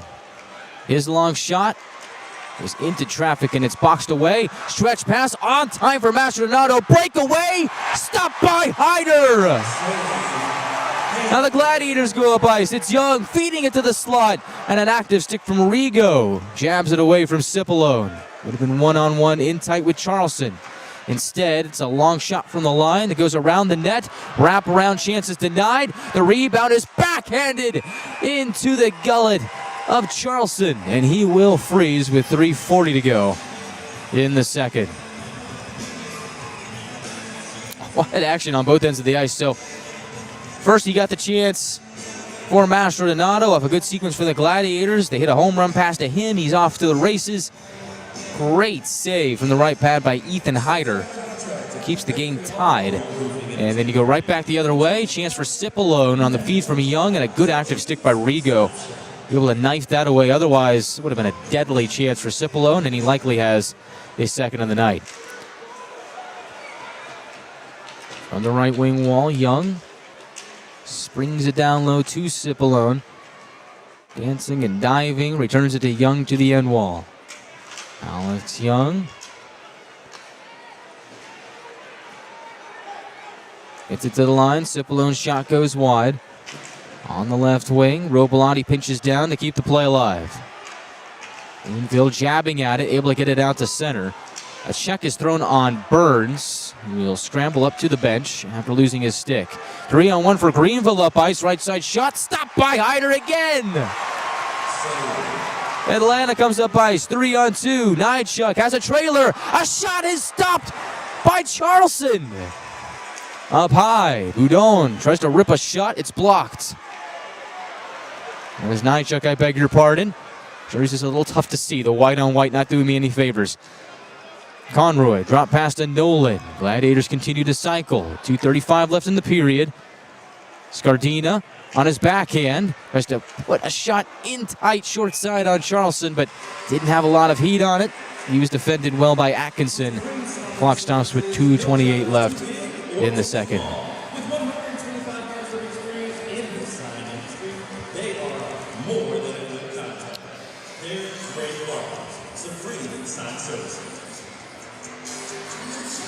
Gladiators have been buzzing over the last few shifts, and it really feels like this game has opened up a lot ever since those two goals from Atlanta in 49 seconds apart to take the lead, and now the one from Dante Sheriff. A little over 5 minutes left in the period. This game is blown a little bit more wide open, and here's an example of that. O'Hara on the left wing gains the zone and is offside. Whistle blows, but otherwise looked like another one of those plays where it slowly develops, but in a flash, the guys are just streaking up ice and get a chance one way or the other. So faceoff comes back out to the neutral zone, and it will be taken by Louis Boudon. He will go up against Ryan O'Reilly. And Ryan O'Reilly coming into today's game has been red hot. Excuse me. Had 1 assist on Friday against Jacksonville. 3 goals and 1 assist in his last 3.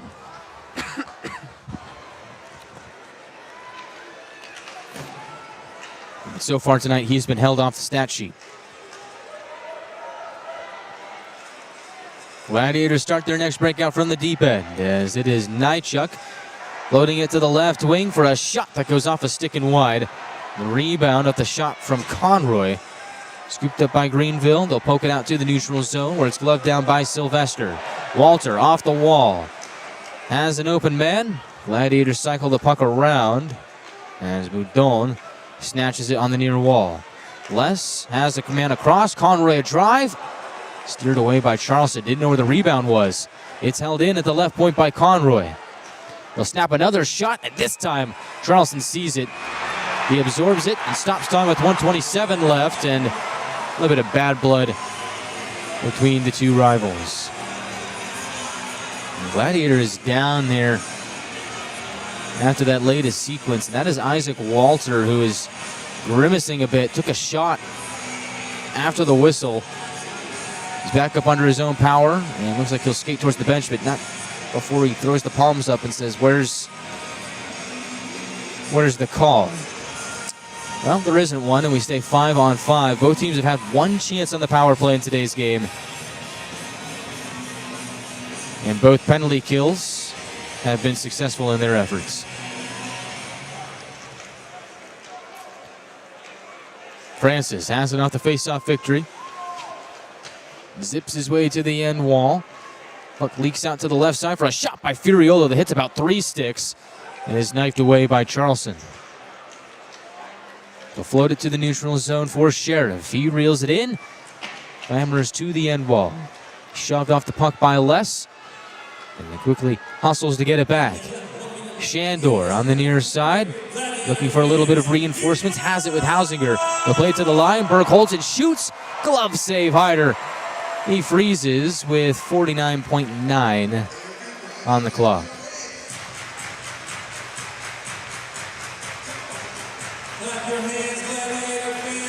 Well, looks like we have an exciting third period on our hands. But before we get to that, after the end of the second period, stick with us for the second intermission report. I'll be rejoined by Shelby Rabideau again. And we will have some fun as we talk about the first 2 periods. A lot more to talk about this time, especially in the second period with the Gladiators scoring twice and Sheriff tying the game. We'll look ahead to the third period as well. A very important game for both sides. What goes the length of the ice? No icing, though, as Greenville goes back to pick it up. Tim Lavelle make that Burge there for Greenville. Slides it up to the line. Savoy gains it. He's quickly forced to the outside. 2 Gladiators there. Astronato digs deeper from the right point. Sauces from high to low and too many passes. The Gladiators get in front of it and shuttle it out to the neutral zone. Upwards goes Young. Blocker save on a long-range shot by Charleston.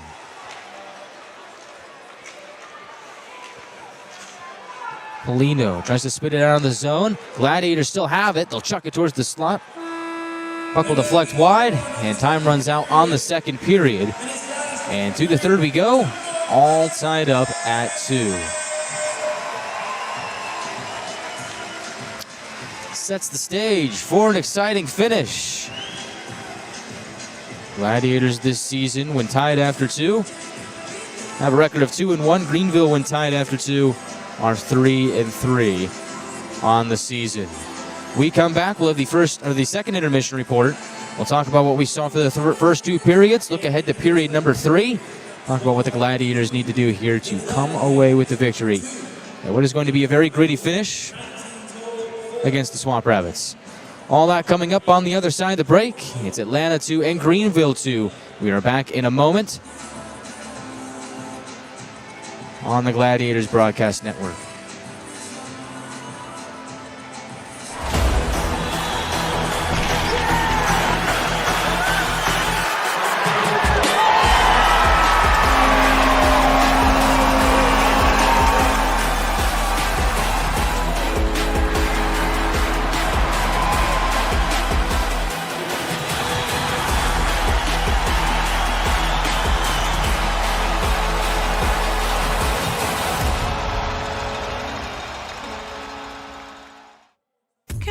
Feels like everyone's trying to copy the $5 biggie bag. So how can you spot a knockoff? It won't taste like Wendy's. This job is easy. When the deal is as fresh as the meal, gotta be Wendy's. Gotta be fresh. Sometimes life's collisions leave us feeling off balance. But at 100% Chiropractic, we know how to get you back on track. We don't just straighten you out, we empower you. We educate you on how to get to the root cause and give you a play-by-play strategy on how to get you back to 100%. We even use lasers. Lasers! Our $49 first experience includes a complete set of comprehensive chiropractic x-rays, a fit 3D scan, and your first life-changing adjustment. Visit us and break the ice. Discover the power of chiropractic care at 100%.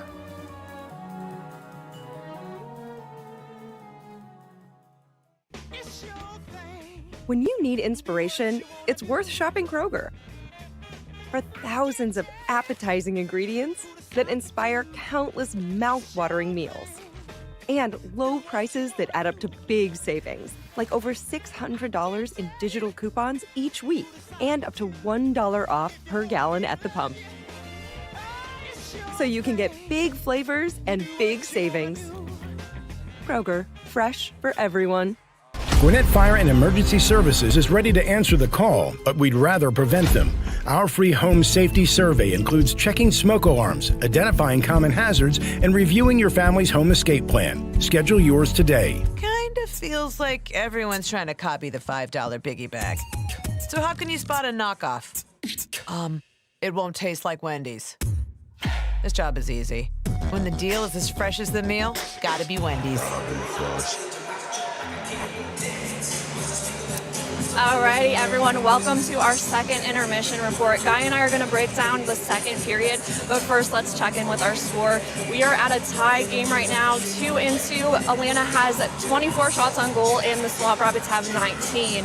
And that was definitely a different energy than our first period. A whole different game. The Glads came out with a lot of, they came out electric, I feel like, and they wanted to change that game. They wanted to turn it around, and I think they did, even though we are at a tied score right now. Oh boy, did they. I mean, I really wonder what Matt Ginn said there in the first intermission. Probably something like, that wasn't good enough. And so the Gladiators come out and they put together a much better effort here in the second period. They outshoot the Swamp Rabbits 16-9 in the second period. So for those of you wondering, the Gladiators' season high for shots in the period this season is 18. So they come just 2 shy of that.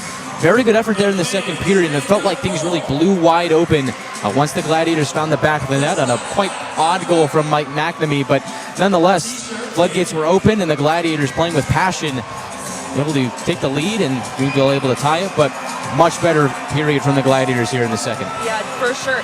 You mentioned McNamee's first goal. It was a weird goal, just like the first one in the first period. It kind of bounced into that net there, and I heard you say that it's his first goal in 4 years. It is. And the story gets a little bit deeper, so do the lowdown. So Mike McNamee retired from professional hockey 4 years ago to pursue his music career, ended up coaching at his alma mater, Carleton University, during that time as an assistant coach.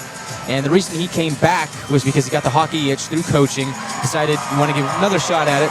And here he is playing with his buddy Cody Sylvester, who they played with together in Europe back before he retired. So before McNamee retired, the last team that he played with was the Greenville Swamp Rabbits. And so his last goal came on January 31st of 2021. It was against Jacksonville. That was the last time that Mike McNamee had put a puck in the back of the net, until just now in the second period, where he scored to tie the game up at 1 with 10:43 left in the second period.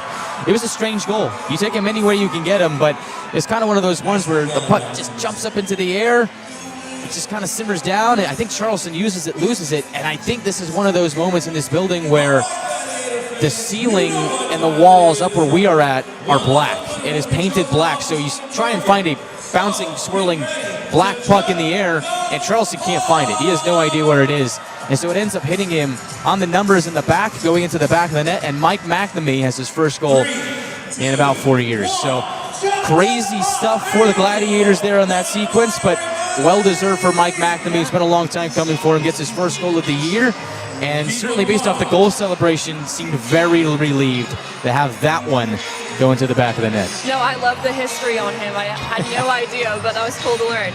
And then another back-to-back goal. We have Joey Cipollone 49 seconds after the goal by McNamee to take the lead for the Gladiators. I mean, just when you start to get the lowdown on the goal from McNamee and the whole story behind that, Joey Cipollone says, watch this. So he is able to take in a puck that bounces off the near side wall. The puck bounces into open space, and it kind of just sits there on the near circle, and Cipollone has enough time and space to skate into it, wind up, and put every ounce of force that he can into it, and it just goes into the back of the net. It's a missile from Cipollone, and he's got 2 goals in his last 2 games, and you were talking about him in the first intermission as a player to watch. Well, there you go. I mean, Joey Cipollone has really turned it on as of late. He's playing with a lot of confidence. He's playing smart hockey, and he's getting rewarded because of it. It's really good to see. And you mentioned Cody Sylvester in the first intermission as well, and this is his first game with 2 points. And you were saying that he needs a goal. Do you think maybe he'll get that in the third period? Well, I think so far this season, this is the most like Cody Sylvester that Cody Sylvester has looked like this year. The most he's Cody Sylvestering.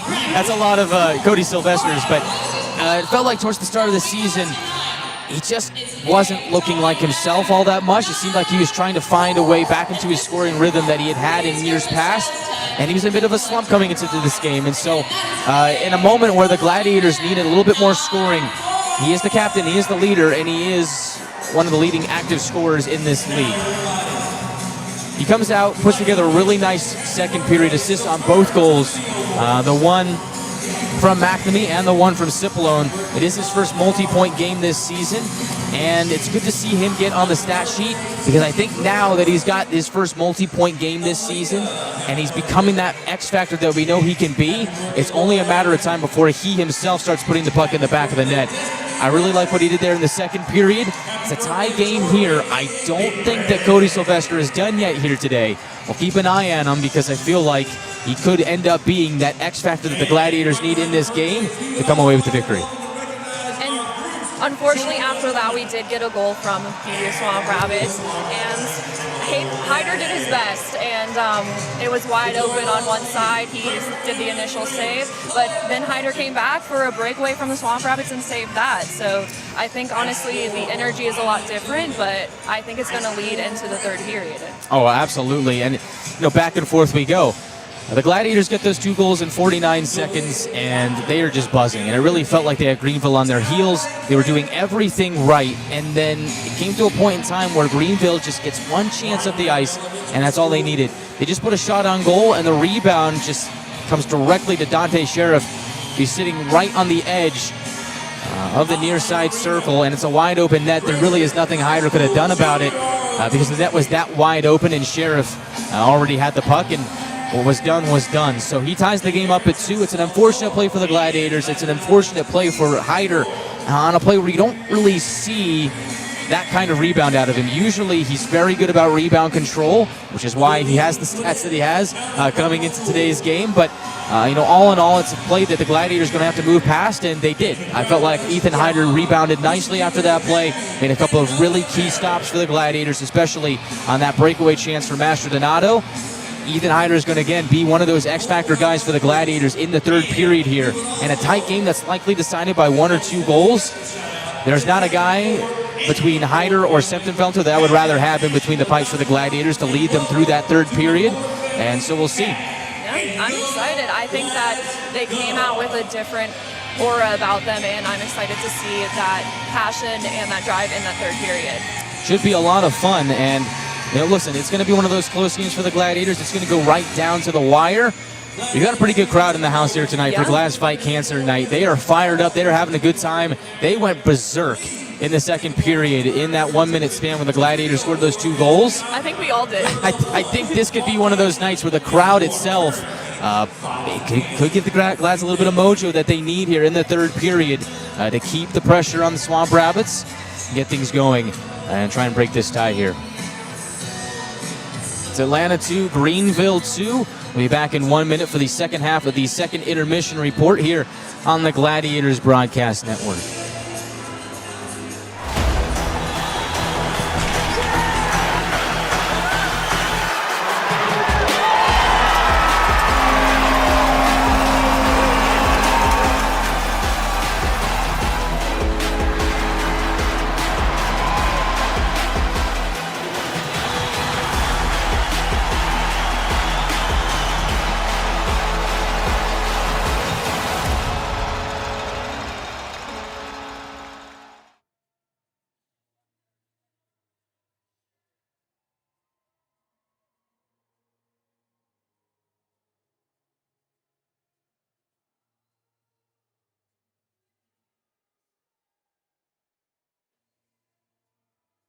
Desserts are now Desserts are popping up on crumble shake.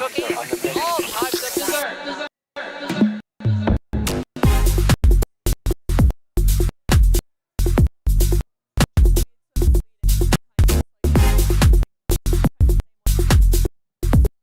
More than just cookies.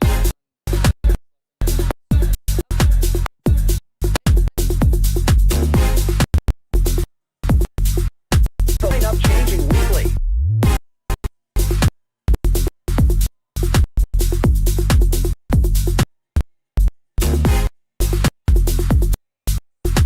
Desserts now in rotation.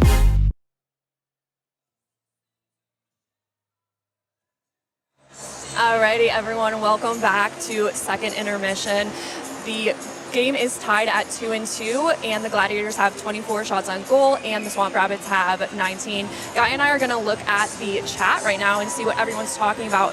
The first thing that I noticed is that Guy mentioned this earlier on that during the end of the first period, we got a penalty kill or power play that we had to kill off.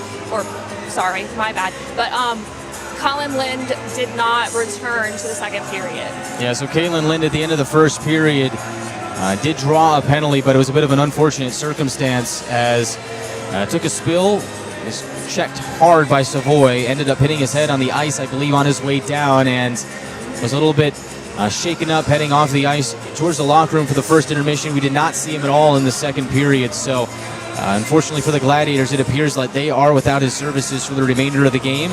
And that is a tough blow. Lind is having a great rookie season for the Gladiators, and he's really been thriving in a role where he's kind of that Brady Tkachuk kind of player, Matthew Tkachuk kind of player, just really getting right into those thick, dirty plays, and unfortunately for him there, took a bit of a hard fall. So if he is able to come back, that would be great for the Gladiators, but as of right now, we have not seen him return. I wanted to pull out this comment. We have a fan talking about the Professional Women's Hockey League. They have their opening weekend this week, so that's exciting. I've been seeing a lot of the Women's Hockey League on my TikTok lately. Yeah, so. I have too. It seems like they're off to a good start so far this season. Some thrilling games over there, so go check them out. They do some really good stuff over there.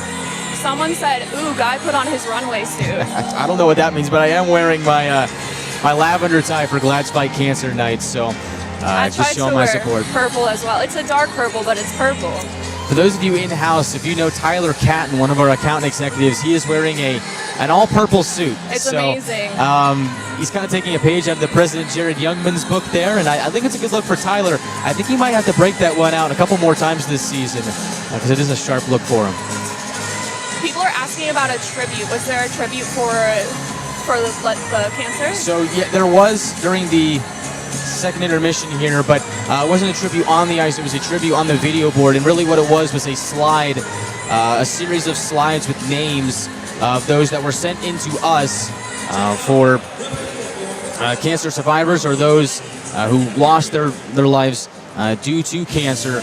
Unfortunately, from where we're at right now, we can't quite show the video board because the rafters end up blocking it. So weren't able to do that for y'all, but the names are on the jerseys that the Gladiators are wearing today. So if you ever get a picture of the jerseys, you can find them on our social media platforms, or if you're in the house, in the building, you can actually win one of those jerseys at the auction after the game, and you can see that there. But yeah, the tribute during the second intermission was just a slideshow of names, followed by a couple of pictures. It was a nice tribute, but unfortunately from where we're at in our perch, couldn't show it to the best of our abilities to the point on YouTube where couldn't quite make it work. But for those of you on Peachtree Sports Network and Flow Sports, you were able to hopefully see that tribute there that was shown on that slideshow. The only other thing of note is someone commenting about the referee wearing 6'7". Oh boy, who was that? Was that Joe Mama? I don't think so, but no. Biblically Accurate Sandwich. Yep. I don't think I've seen you before, so welcome to the show. Biblically Accurate Sandwich. And what is that? What kind of sandwich is that? I don't know. We'll go have to get the answer from them. Comment down in the chat what that means. Right. Biblically Accurate Sandwich. And we'll have some fun here on a Saturday night. But I do see Joe Mama. Joe Mama asks, Joe Mama has an important question.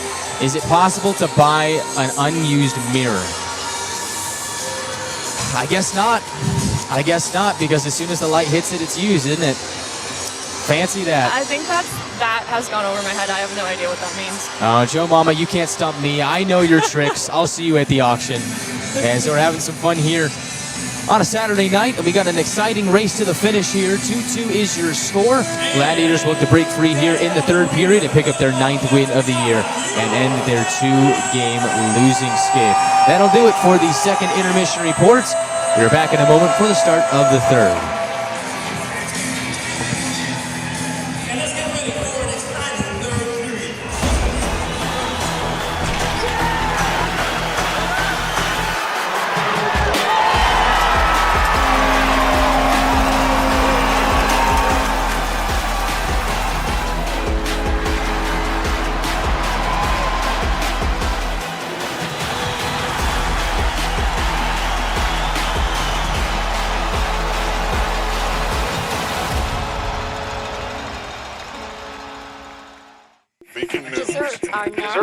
popping up on crumbles menu. All types of dessert.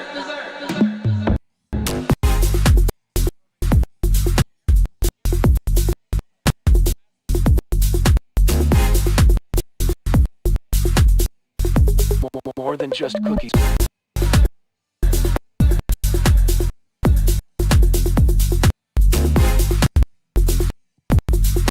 The lineup changing weekly.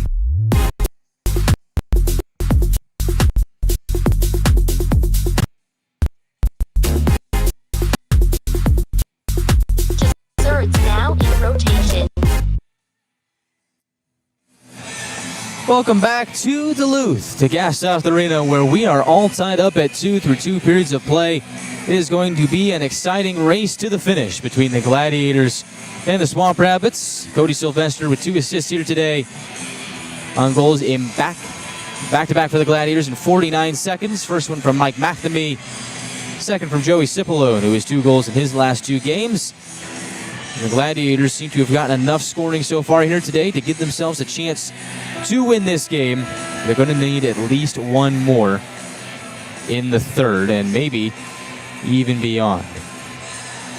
Gladiators this season in 1-goal games have a record of 3-2, but in this building are a perfect 2-0 in games that are decided by 1 goal. So definitely feels like this game has that kind of feel. And so we'll see if it ends up ending out that way.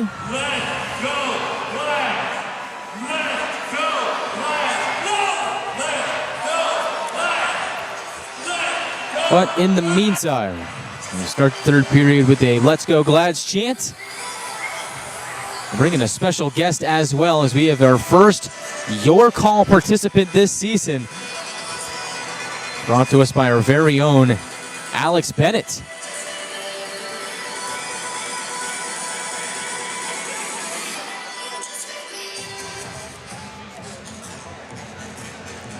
A little bit of a delay here to start the third period. A lot of talking, a lot of murmuring, so that allows us to bring in our special guest. Come on in here. We're going to get you right in the middle here. We're going to bring in Janine, otherwise known as J9, and fans on the YouTube chat, they know you pretty well. You are one of our great season ticket holders. How long have you been a season ticket holder? 6 or 7 years, maybe. Well, tell it. Yeah, put that on. Tell us. Probably like 6 or 7 years. 6 or 7 years. Is that a 6-7 joke, or is that legitimate? Did Mike Rammer tell you to say that? We're having some fun here as the Gladiators are in a deadlock with the Swamp Rabbits. We have a pretty lengthy delay here to start the third period of play, and I wonder what this could be all about. I am quite curious.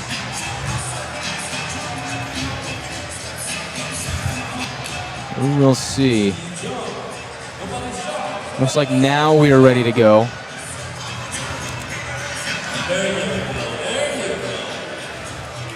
And see if we can get an Alex Bennett appearance in here on our YouTube channel. This is our manager of ticket sales scooting on in. Give him a call.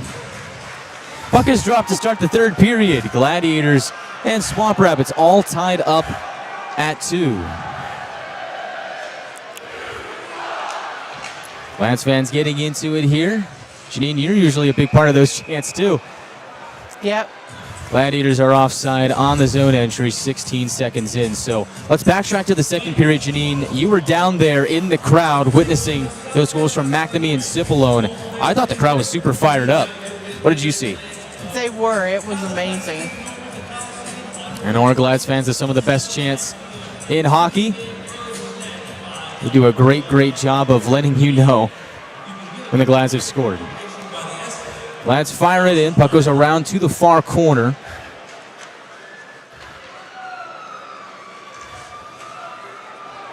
Greenville lifts it out to center.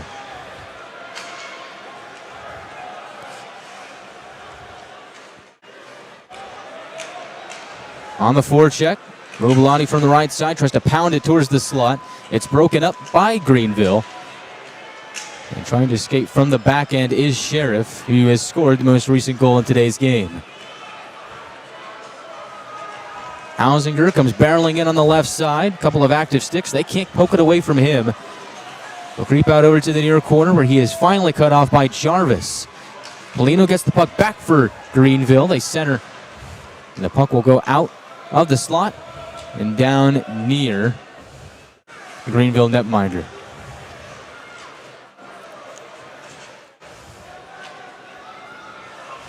Greenville dumps it in. Atlanta peels it off the end wall. Hard work by Mastrodamato. Keeps the puck in the attacking zone, but only for a moment. Conroy gets out to center. Rushes it towards his right. Puck is broken up and jumps back onto his stick. Continues to roll down the right wing. Pounds on to the left side. Atkinson meets it there for Greenville. Puck spins back behind Charleston. And Greenville will look to escape its own end. Nychuk gathers it for Atlanta. Puck pinballs in front of the Greenville bench. Atlanta pushes the narrative further. Pass to the middle, just a bit behind Francis. Couldn't quite jab it in. Spinning, fights to keep the puck in the near corner. Battling against two Swamp Rabbits, but it's too much Greenville. And they will pound it out through the neutral zone on a clear. And Janine, that was a good play for Francis. Good chance, but just couldn't find the back of the net.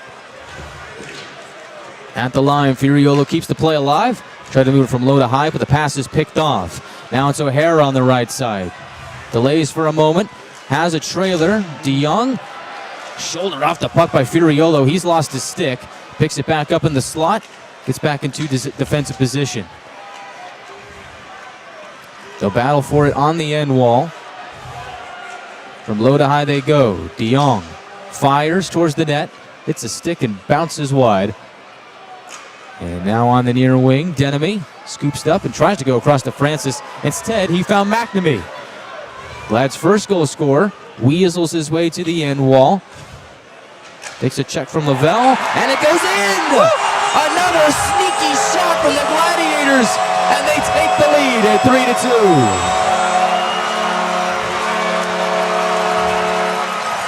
3-2. It's a bomb from Ryan Nolan, and the game is led by Atlanta once again.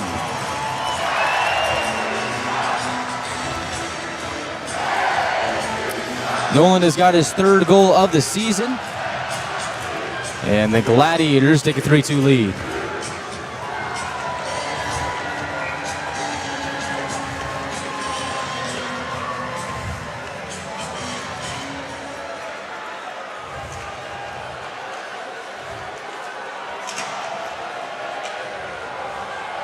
That's exactly what the Gladiators needed. Janine, I know you're nodding in approval. You can chime in here. Don't be shy. Puck play with a high stick. And so back we go to review what happened on that goal. So Mike McNamee takes it to the end wall, plays it to Nolan, and he just wires that into the back of the net. It's a bang-bang play for the Gladiators. Another sneaky sequence where they just find a way to get the puck to the right area, find the right person. And this time it's given them the lead again. I think you might be the good luck charm, Janine. Hopefully. So far, so good. Goals assisted by McNamee and Young. So just like Sylvester, it is a multi-point game for Mike McNamee to the tune of 1 goal and 1 assist. That Nolan line still out there. Sylvester tried to play it to Nolan in the slot. Gets tipped wide by Rigo. From low to high at the line, Conroy, stutter step, flings it towards his left. Nolan lets it go around the end wall to the right corner where Scardina meets the puck. He pops it over to the near corner where an open space Greenville will gather. Atlanta behind the scenes getting a line change in as the captain heads to the bench. Good aggressive play for the Gladiators. Turnover. They just can't get it on the centering feed. It was a good play there for Scardina to generate the chance.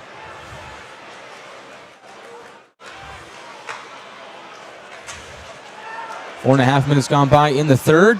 Gladiators have taken the lead off of Ryan Nolan's third of the year. Saint whacks it towards the goal. will go behind the cage. Greenville trying to stuff it in. Hyder keeps it out for the moment. And now here is Burns skating it out of danger. Rush it towards his left. Boudon on the entry. Pops it over to the near corner. Giving chase is Walter with Burns. But somehow, some way, the Swamp Rabbits are to escape the heat. They'll hammer it to the end wall. Good defensive play is made that directs the puck to the corner. Sheriff battling with Les. Keep an eye on that. Meanwhile, Murray puts a shot on goal. That's steered away by the stick of Hyder. Murray at the line, barely keeps it alive, puts it on goal again, and Hyder makes another stop. Boudon rumbles through the neutral zone. Shot from the right side, blockered away by Charleston. And out of play with 14:24 left in the third. Really good stuff from the Gladiators here to start the third period. They have outshot the Swamp Rabbits 26-21 to this point. And Janine, they get that much-needed goal from Ryan Nolan. What did you see on that goal? I don't. It looked pretty to me. That's what counts. Yep. It ends up in the back of the net. That's all we care about. Ryan Nolan has his third goal of the year. And Nolan's been a really good depth piece for the Gladiators so far this season. He's shown up when he needs to, and in a game like this, you're going to use your depth to show up. That's exactly what he's done. Off the face-off, score! Joey Cipollone double dips. He's got two, and Atlanta leads 4-2.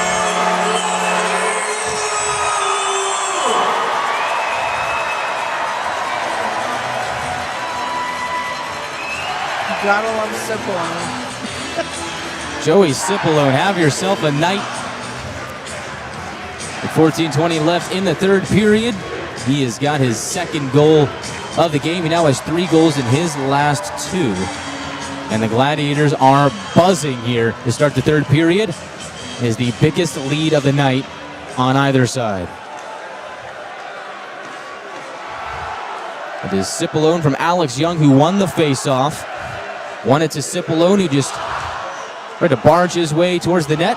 Put a low shot on goal that beat Charleston for the score. Now it's a multi-point game for Alex Young with 2 assists. And of course for Cipollone with the 2 goals. A lot of multi-point games for the Gladiators here today.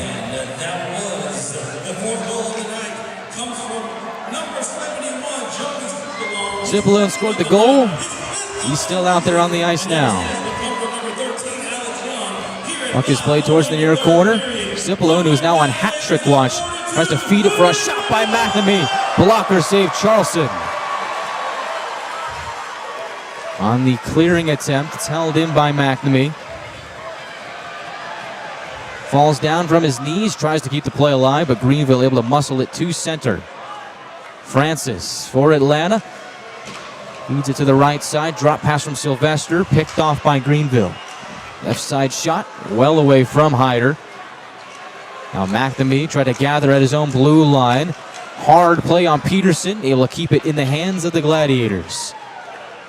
They'll catapult the puck around to the right side. Swamp Rabbits able to get a good hand on it, and then will scan the ice and start to their next breakout. Stretch pass off the stick of the intended target. O'Hara just couldn't quite reel it in. Gladiators catch a break there. Murray keeps the play alive at the line. A shot from there is blocked. Atlanta takes it up ice. Off the wall, Burns can't grab it. Murray gets in front.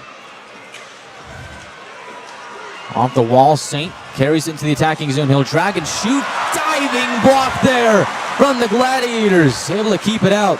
It was Les who made the great play. Now here's a chance up ice, maybe for Nolan, but didn't have enough speed to turn it into a breakaway. As the 2 Swamp Rabbits on the back check, able to sandwich him and take the puck back.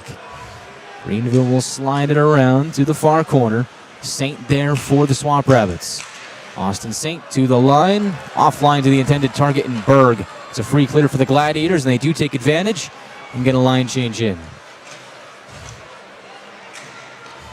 Greenville shuffles the puck down near Ethan Hyder, who gets bumped a little bit by Hausinger. Behind the net, Hausinger tries to stuff it in. Hyder clamps the door shut. And Boudon will skate it free. He'll jolt it into the far corner for Walter. He's defended well by Berg. Puck leaks over to Young, try to get it to the point, and now it's taken away for a breakaway for Sheriff. Left side, holds up, fires, and Hyder is there to make the save. Play keeps moving. Boudon carries in on the left side, feeds it to the middle. Was looking for Walter in front. Just couldn't quite snatch it in front of Charleston.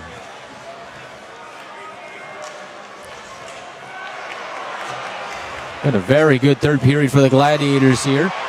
And they've seemed to be getting better and better as the game goes on. Conroy in on the left side, takes a shot off the stick of DeYoung. Loose at the right circle, powering towards the net was Young. Working with Cipollone, they keep the puck in the attacking zone. Young lost his stick, had to pick it up, and that cuts the Gladiators' offensive zone time short. Swamp Rabbits carrying over the attacking line. Polino on the right side. Scans the center of the ice, nothing there. Forced to the perimeter and rubbed off the puck by this Gladiators defense. Young from center circle sends the puck barreling to the far corner. Lavelle regains possession for Atlanta. It's been a long time since we last had a whistle. I think the last whistle came on the Cipollone goal. Furiolo chops it over to the end wall. He'll give chase. Mastrodonato turns it over to Furiolo. Francis there takes the exchange. Feeds it to the middle. Snapshot McNamee. And that's turned away by Charleston. Puck on the loose on the near side from low to high. Les doesn't shoot. Brushes it to McNamee. He digs it down deeper. Burns is there. Mickey Burns trying to fight to hang on to it. Doing a good job. Greenville on their heels a bit. Is able to escape. Mastrodonato from the red line. Shuttles it into the attacking end. Gladiators send the puck around the boards and out to the neutral zone. 9:22 left in the third. They'll dump it in. Hyder out to play it. Stumbles a bit, but a job well done. Puck goes to the near side half wall. They'll spar for it there.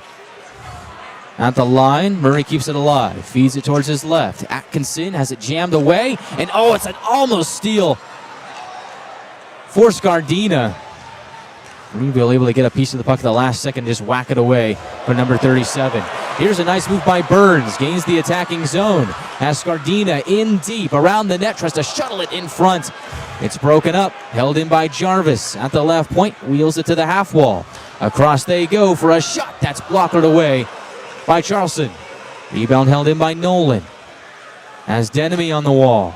From beneath the left circle, they'll twist it to the slot. In and out the other side. Nobody there. Clearing attempt held in the zone. Down low is Scardina. Cycles towards his forehand. Muscles towards the slot. Bounced off the puck at the last moment. And Greenville will clear. Pretty quick move in third period. A couple goals for the Gladiators, and it's been a while since we had our last whistle. I think it was on the Cipollone goal. Been about 6 minutes of game time between whistles here, and we're still going. Gladiators on the attack. On the left wing wall. They'll get it to the line, and it does escape the zone. So they're forced to regroup and reload. They'll fire a missile into the near corner. Greenville rainbows it out to center.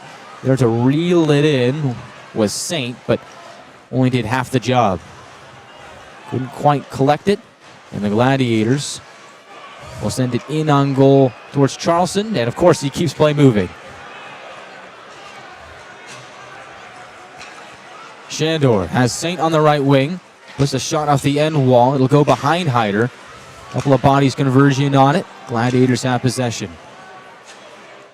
Conroy cleanly off the left wing wall has Boudon. He'll rocket it to the right wing into open space for Cipollone will gather. At the end wall, pressured. As behind the scenes, the Gladiators get a line change in. Greenville skates the puck away. Rigo will drag it in right down the middle. Feather it towards his left. Nicely done by Burns to break that up. And Atlanta has the puck again. Cipollone from the red line takes a check from Berg, but not before he's able to dispense the puck down near Charleston.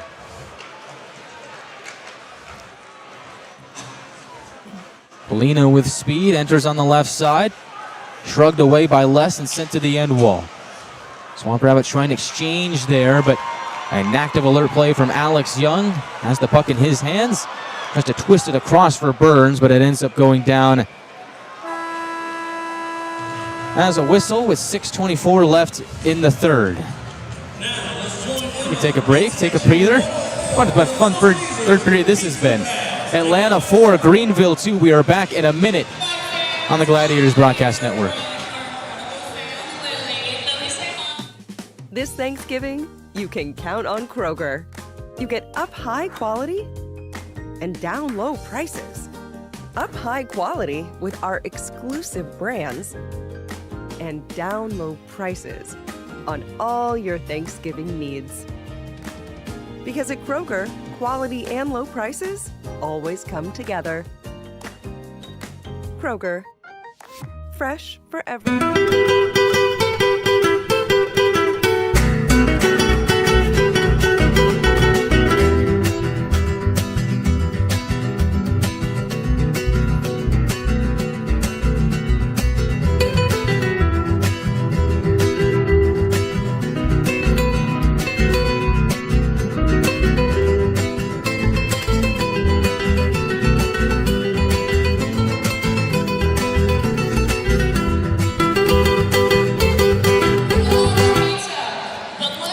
Welcome back to Gas South Arena, where the Gladiators have exploded here in the third period. 2 goals.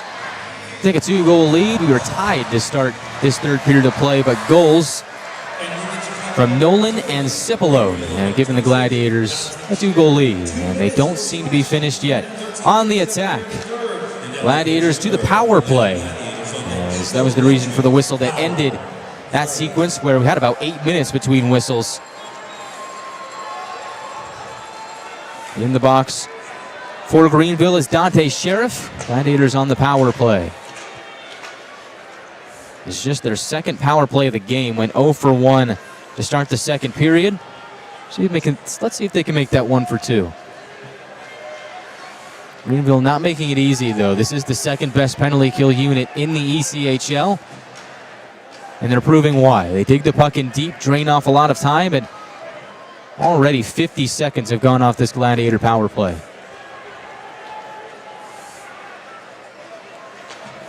Nychuk scoops up behind Hyder. He will start the charge. He'll pass it towards his right. Gladiators will angle it into the near corner. They'll scoot it to the line. Good keep in there by Nychuk, or make that Walter, but instead it goes astray. Stretch pass for Hausinger. Left side shot stopped by Hyder, and he's able to get it on the rebound as well. And afterwards, well, not a lot of happy campers. Everybody comes together. Hausinger hits the deck. We got a pile up near Ethan Hyder.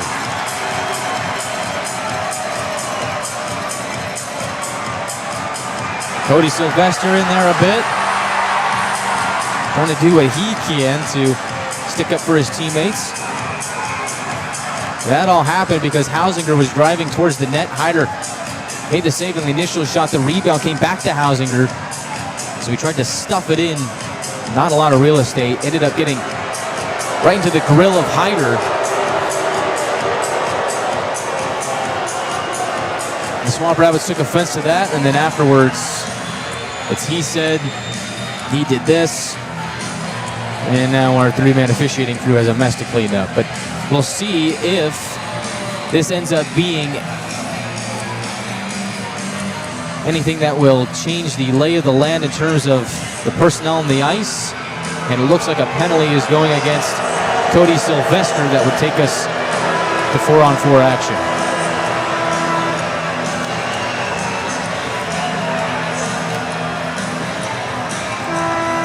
So Sylvester in the box. They're urging us to go to a TV timeout, but I don't think we will. And we'll see what the call is on Sylvester with 5:06 left in the third.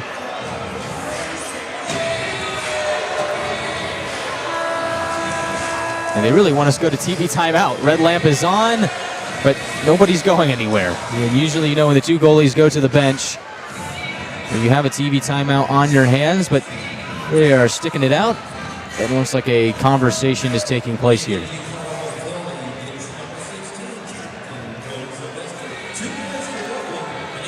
It'll be a neutral zone face-off. Sylvester in the box for roughing. And we will take our TV timeout. Atlanta 4, Greenville 2. Looks like we're going to 4-on-4 when we come back on the Gladiators Broadcast Network. Desserts are popping up on Crumbles menu.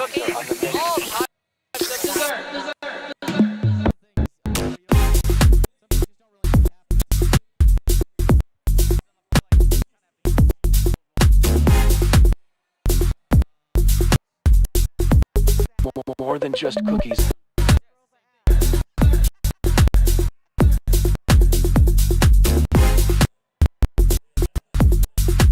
The lineup changing weekly.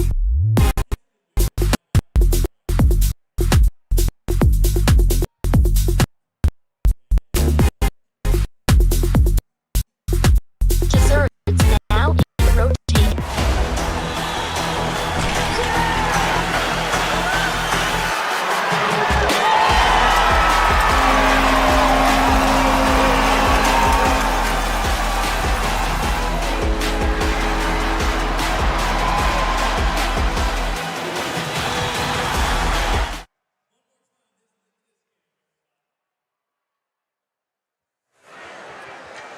We're back to live action here. That is 4-on-4 action for the next 35 seconds with Sylvester in the box on the tail end of Dante Sheriff's minor sentence. On the left wing, it's Nychuk off the end wall, feet in front, and a high riser goes over the cage behind Charleston. Burns, top of the left circle, has a lot of time to shoot, but that quickly went away, hits a leg and goes wide. Conroy on the right side dances down low. Gets to the goal line, charges to the goal mouth, and it's kicked away by Charleston. And the Swamp Rabbits will clear, and that will send Greenville to the power play. Nychuk, though, short-handed, tries to do it all. Try to power towards the net. It gets cut off. Nychuk, one of 2 defensemen in the league that has scored a short-handed goal this year. Thought about getting a second. So with 4:03 left in the third period, Greenville on the power play for the next 55 seconds. And this is a chance for them to eat into the Gladiator lead and make things interesting down the stretch. Savoy fires wide of Hyder. Puck stays in, courtesy of Sheriff. From point to point, Sheriff gets it back. In the high slot, delays. Top of the right circle, Polino fires, and it's blocked by Jarvis.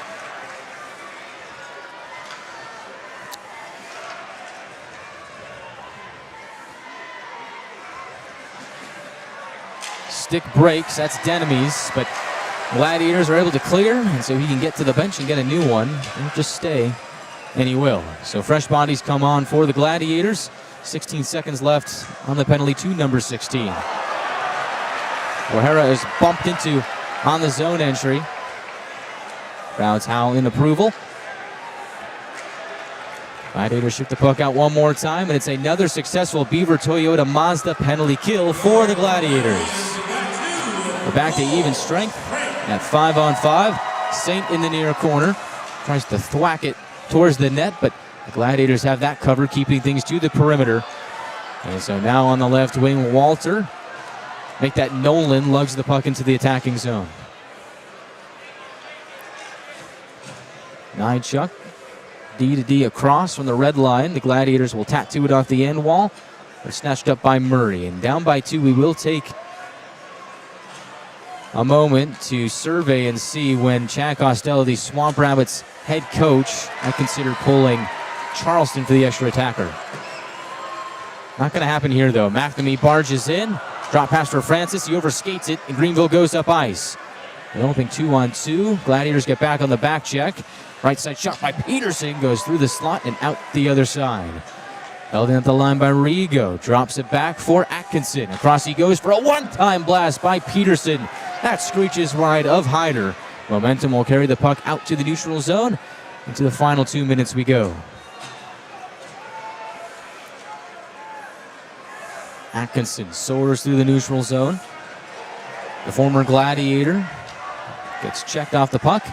The Atlanta will clear out to the neutral zone. Robilotti gets in front of the puck and whacks it down deeper. Minute and a half left in regulation. Charleston looking, thinking about leaving the crease, and he does. He heads towards the bench. Extra attacker on for Greenville. It's Hausinger, deep in Gladiator territory, trading it off with Savoy.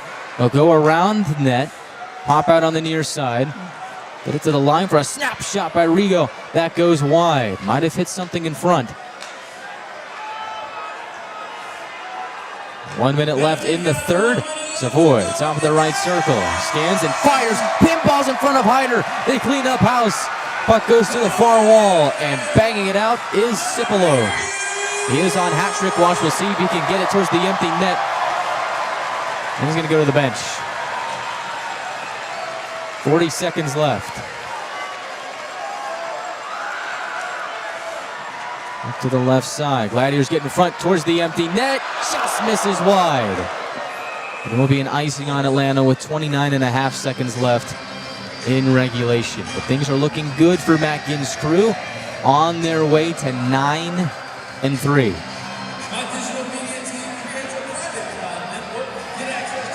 Feels good to be back on home ice, and the Gladiators have treated their fans here today with a score of 4-2 to this point. See if they can tack on an empty netter here, and it looks like Chad Costello, the Swamp Rabbits head coach, has called a timeout in a desperate attempt to try and tie this game. But Janine, it's been a fun one. Glad's Fight Cancer Night, great theme, great company. Been a really great atmosphere here today at Gas South Arena. It is fun. Gladiators took the lead here in the third period. Goals from Nolan and Cipolone, about 2.5 minutes apart, are the difference in this contest. It really felt like after a bit of a sloppy first period from the Gladiators, they got better as the game went on. Second period put a lot of shots on goal, 16 for the Gladiators in the second period. To this point, they've outshot Greenville 32-24, and that was one of the themes in the few losses for the Gladiators on the road. Was they did outshoot their opponents in both games, but just could not find a way to put the puck in the back of the net consistently. But they've done it here today. Now Greenville's on their heels. Rigo from the line, holds and fires off a leg and wide. Mastrodonato keeps the puck moving on the outside. From behind the net, steers it up top. Atkinson, back to Mastrodonato, long shot, wide of Hyder. Gladiators take it, send it down the ice, 4 seconds to go, and that is all. It's a win on home ice for the Gladiators. 4-2 over the rival Swamp Rabbits on Glad's Fight Cancer Night.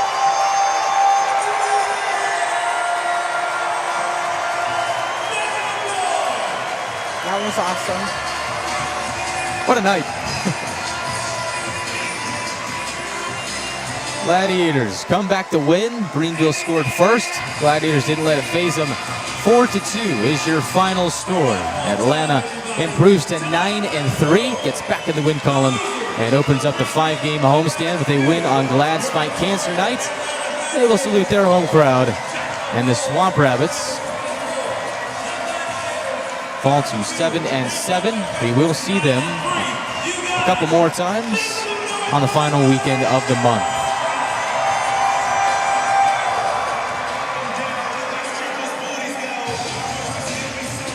And the Gladiators head off with a 4-2 victory, bring their Glad's Fight Cancer specialty jerseys that will be auctioned off at the end of the game.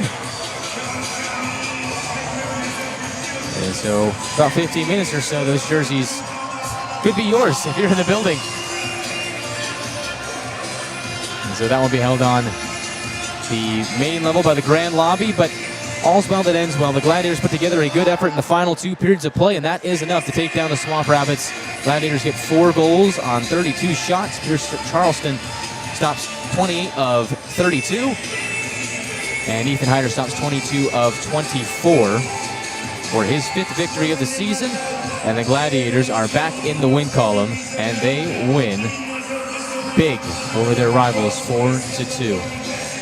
Come back in 1 minute here on the Gladiators postgame show to wrap things up here on Glad's Fight Cancer Night and preview tomorrow's matchup against the South Carolina Stingrays on Sunday afternoon. All that coming up on the other side of the break. Once again, the Gladiators win it 4-2. This Thanksgiving, you can count on Kroger. You get up high quality and down low prices. Up high quality with our exclusive brands and down low prices on all your Thanksgiving needs. Because at Kroger, quality and low prices always come together. Kroger, fresh for...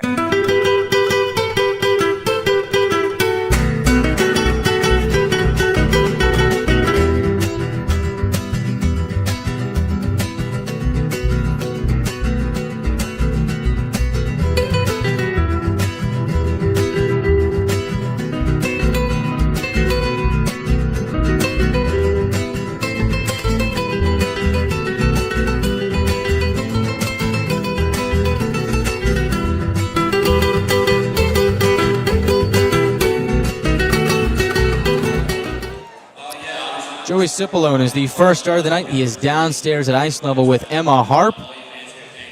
Don't know if the audio will pick up from down there to here, but got a big smile on his face. He has 2 goals today in today's game in the 4-2 win over the Swamp Rabbits. Atlanta back in the win column, improving to 9-3. Joey Cipollone, a large part of that. He now has 3 goals in his last 2 games. Scored once in Jacksonville in the 2-1 loss. Had 2 here today. Here is the lowdown on the Gladiators' 4-2 win over the Swamp Rabbits.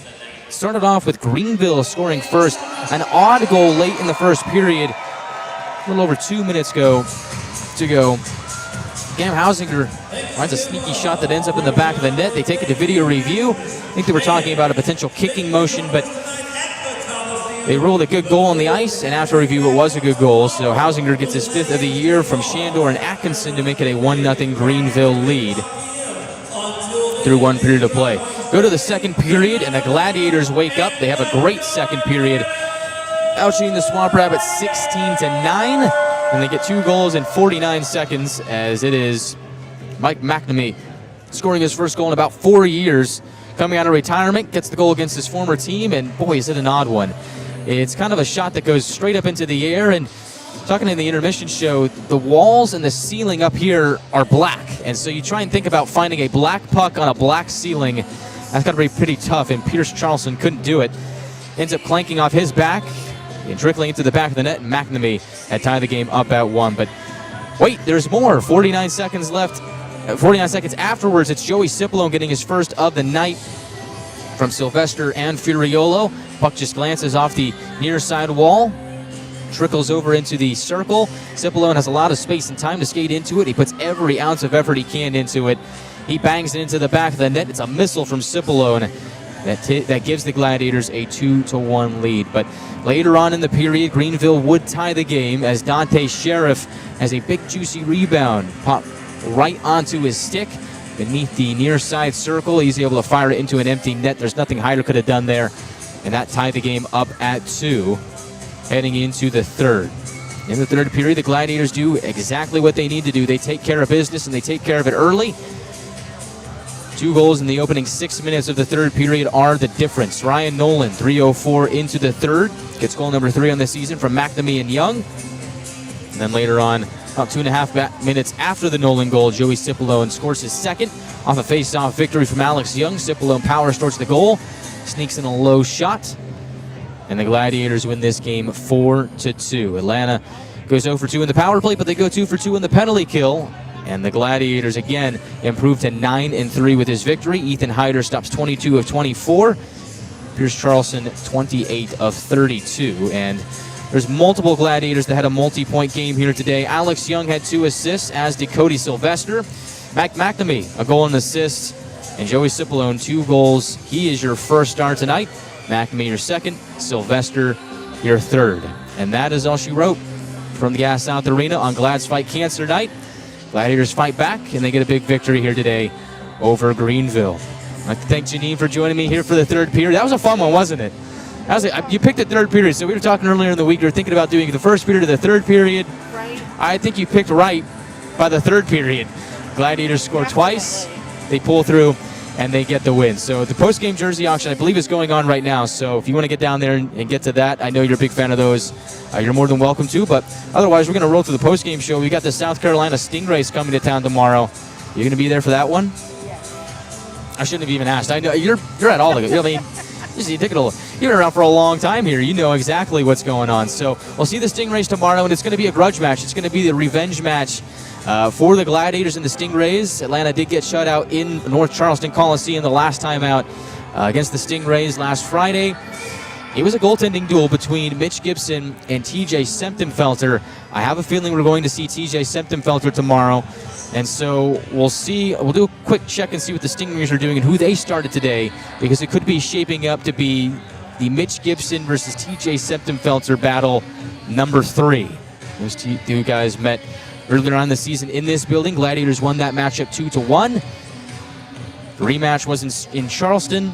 Stingrays won that one 1-0, and so it should be another low-scoring affair, all things considered, between those two teams. We'll see how the Gladiators fare in that game. Seems like they're broken out of their scoring slump here today. 4 goals on the board.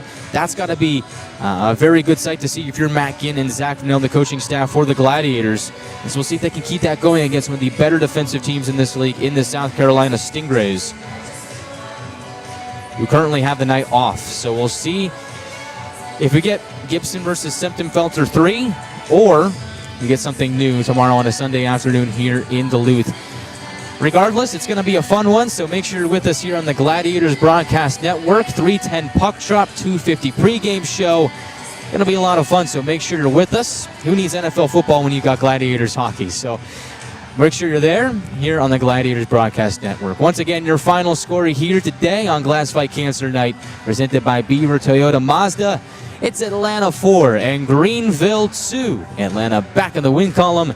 They improved to 9-3. Thank you for watching this presentation of the ECHL. Big thank you to our crew here tonight for providing all the great shots. Of course, everybody up here on press row. It's a full-scale production, and we couldn't do it without all of them. Gladiators win it big, 4-2 over their rivals, and head into tomorrow's matchup against South Carolina, looking to make it 2 in a row. I'm Guy Chiarenza saying good night and so long. We'll see you back again tomorrow afternoon, right here at Gas South Arena.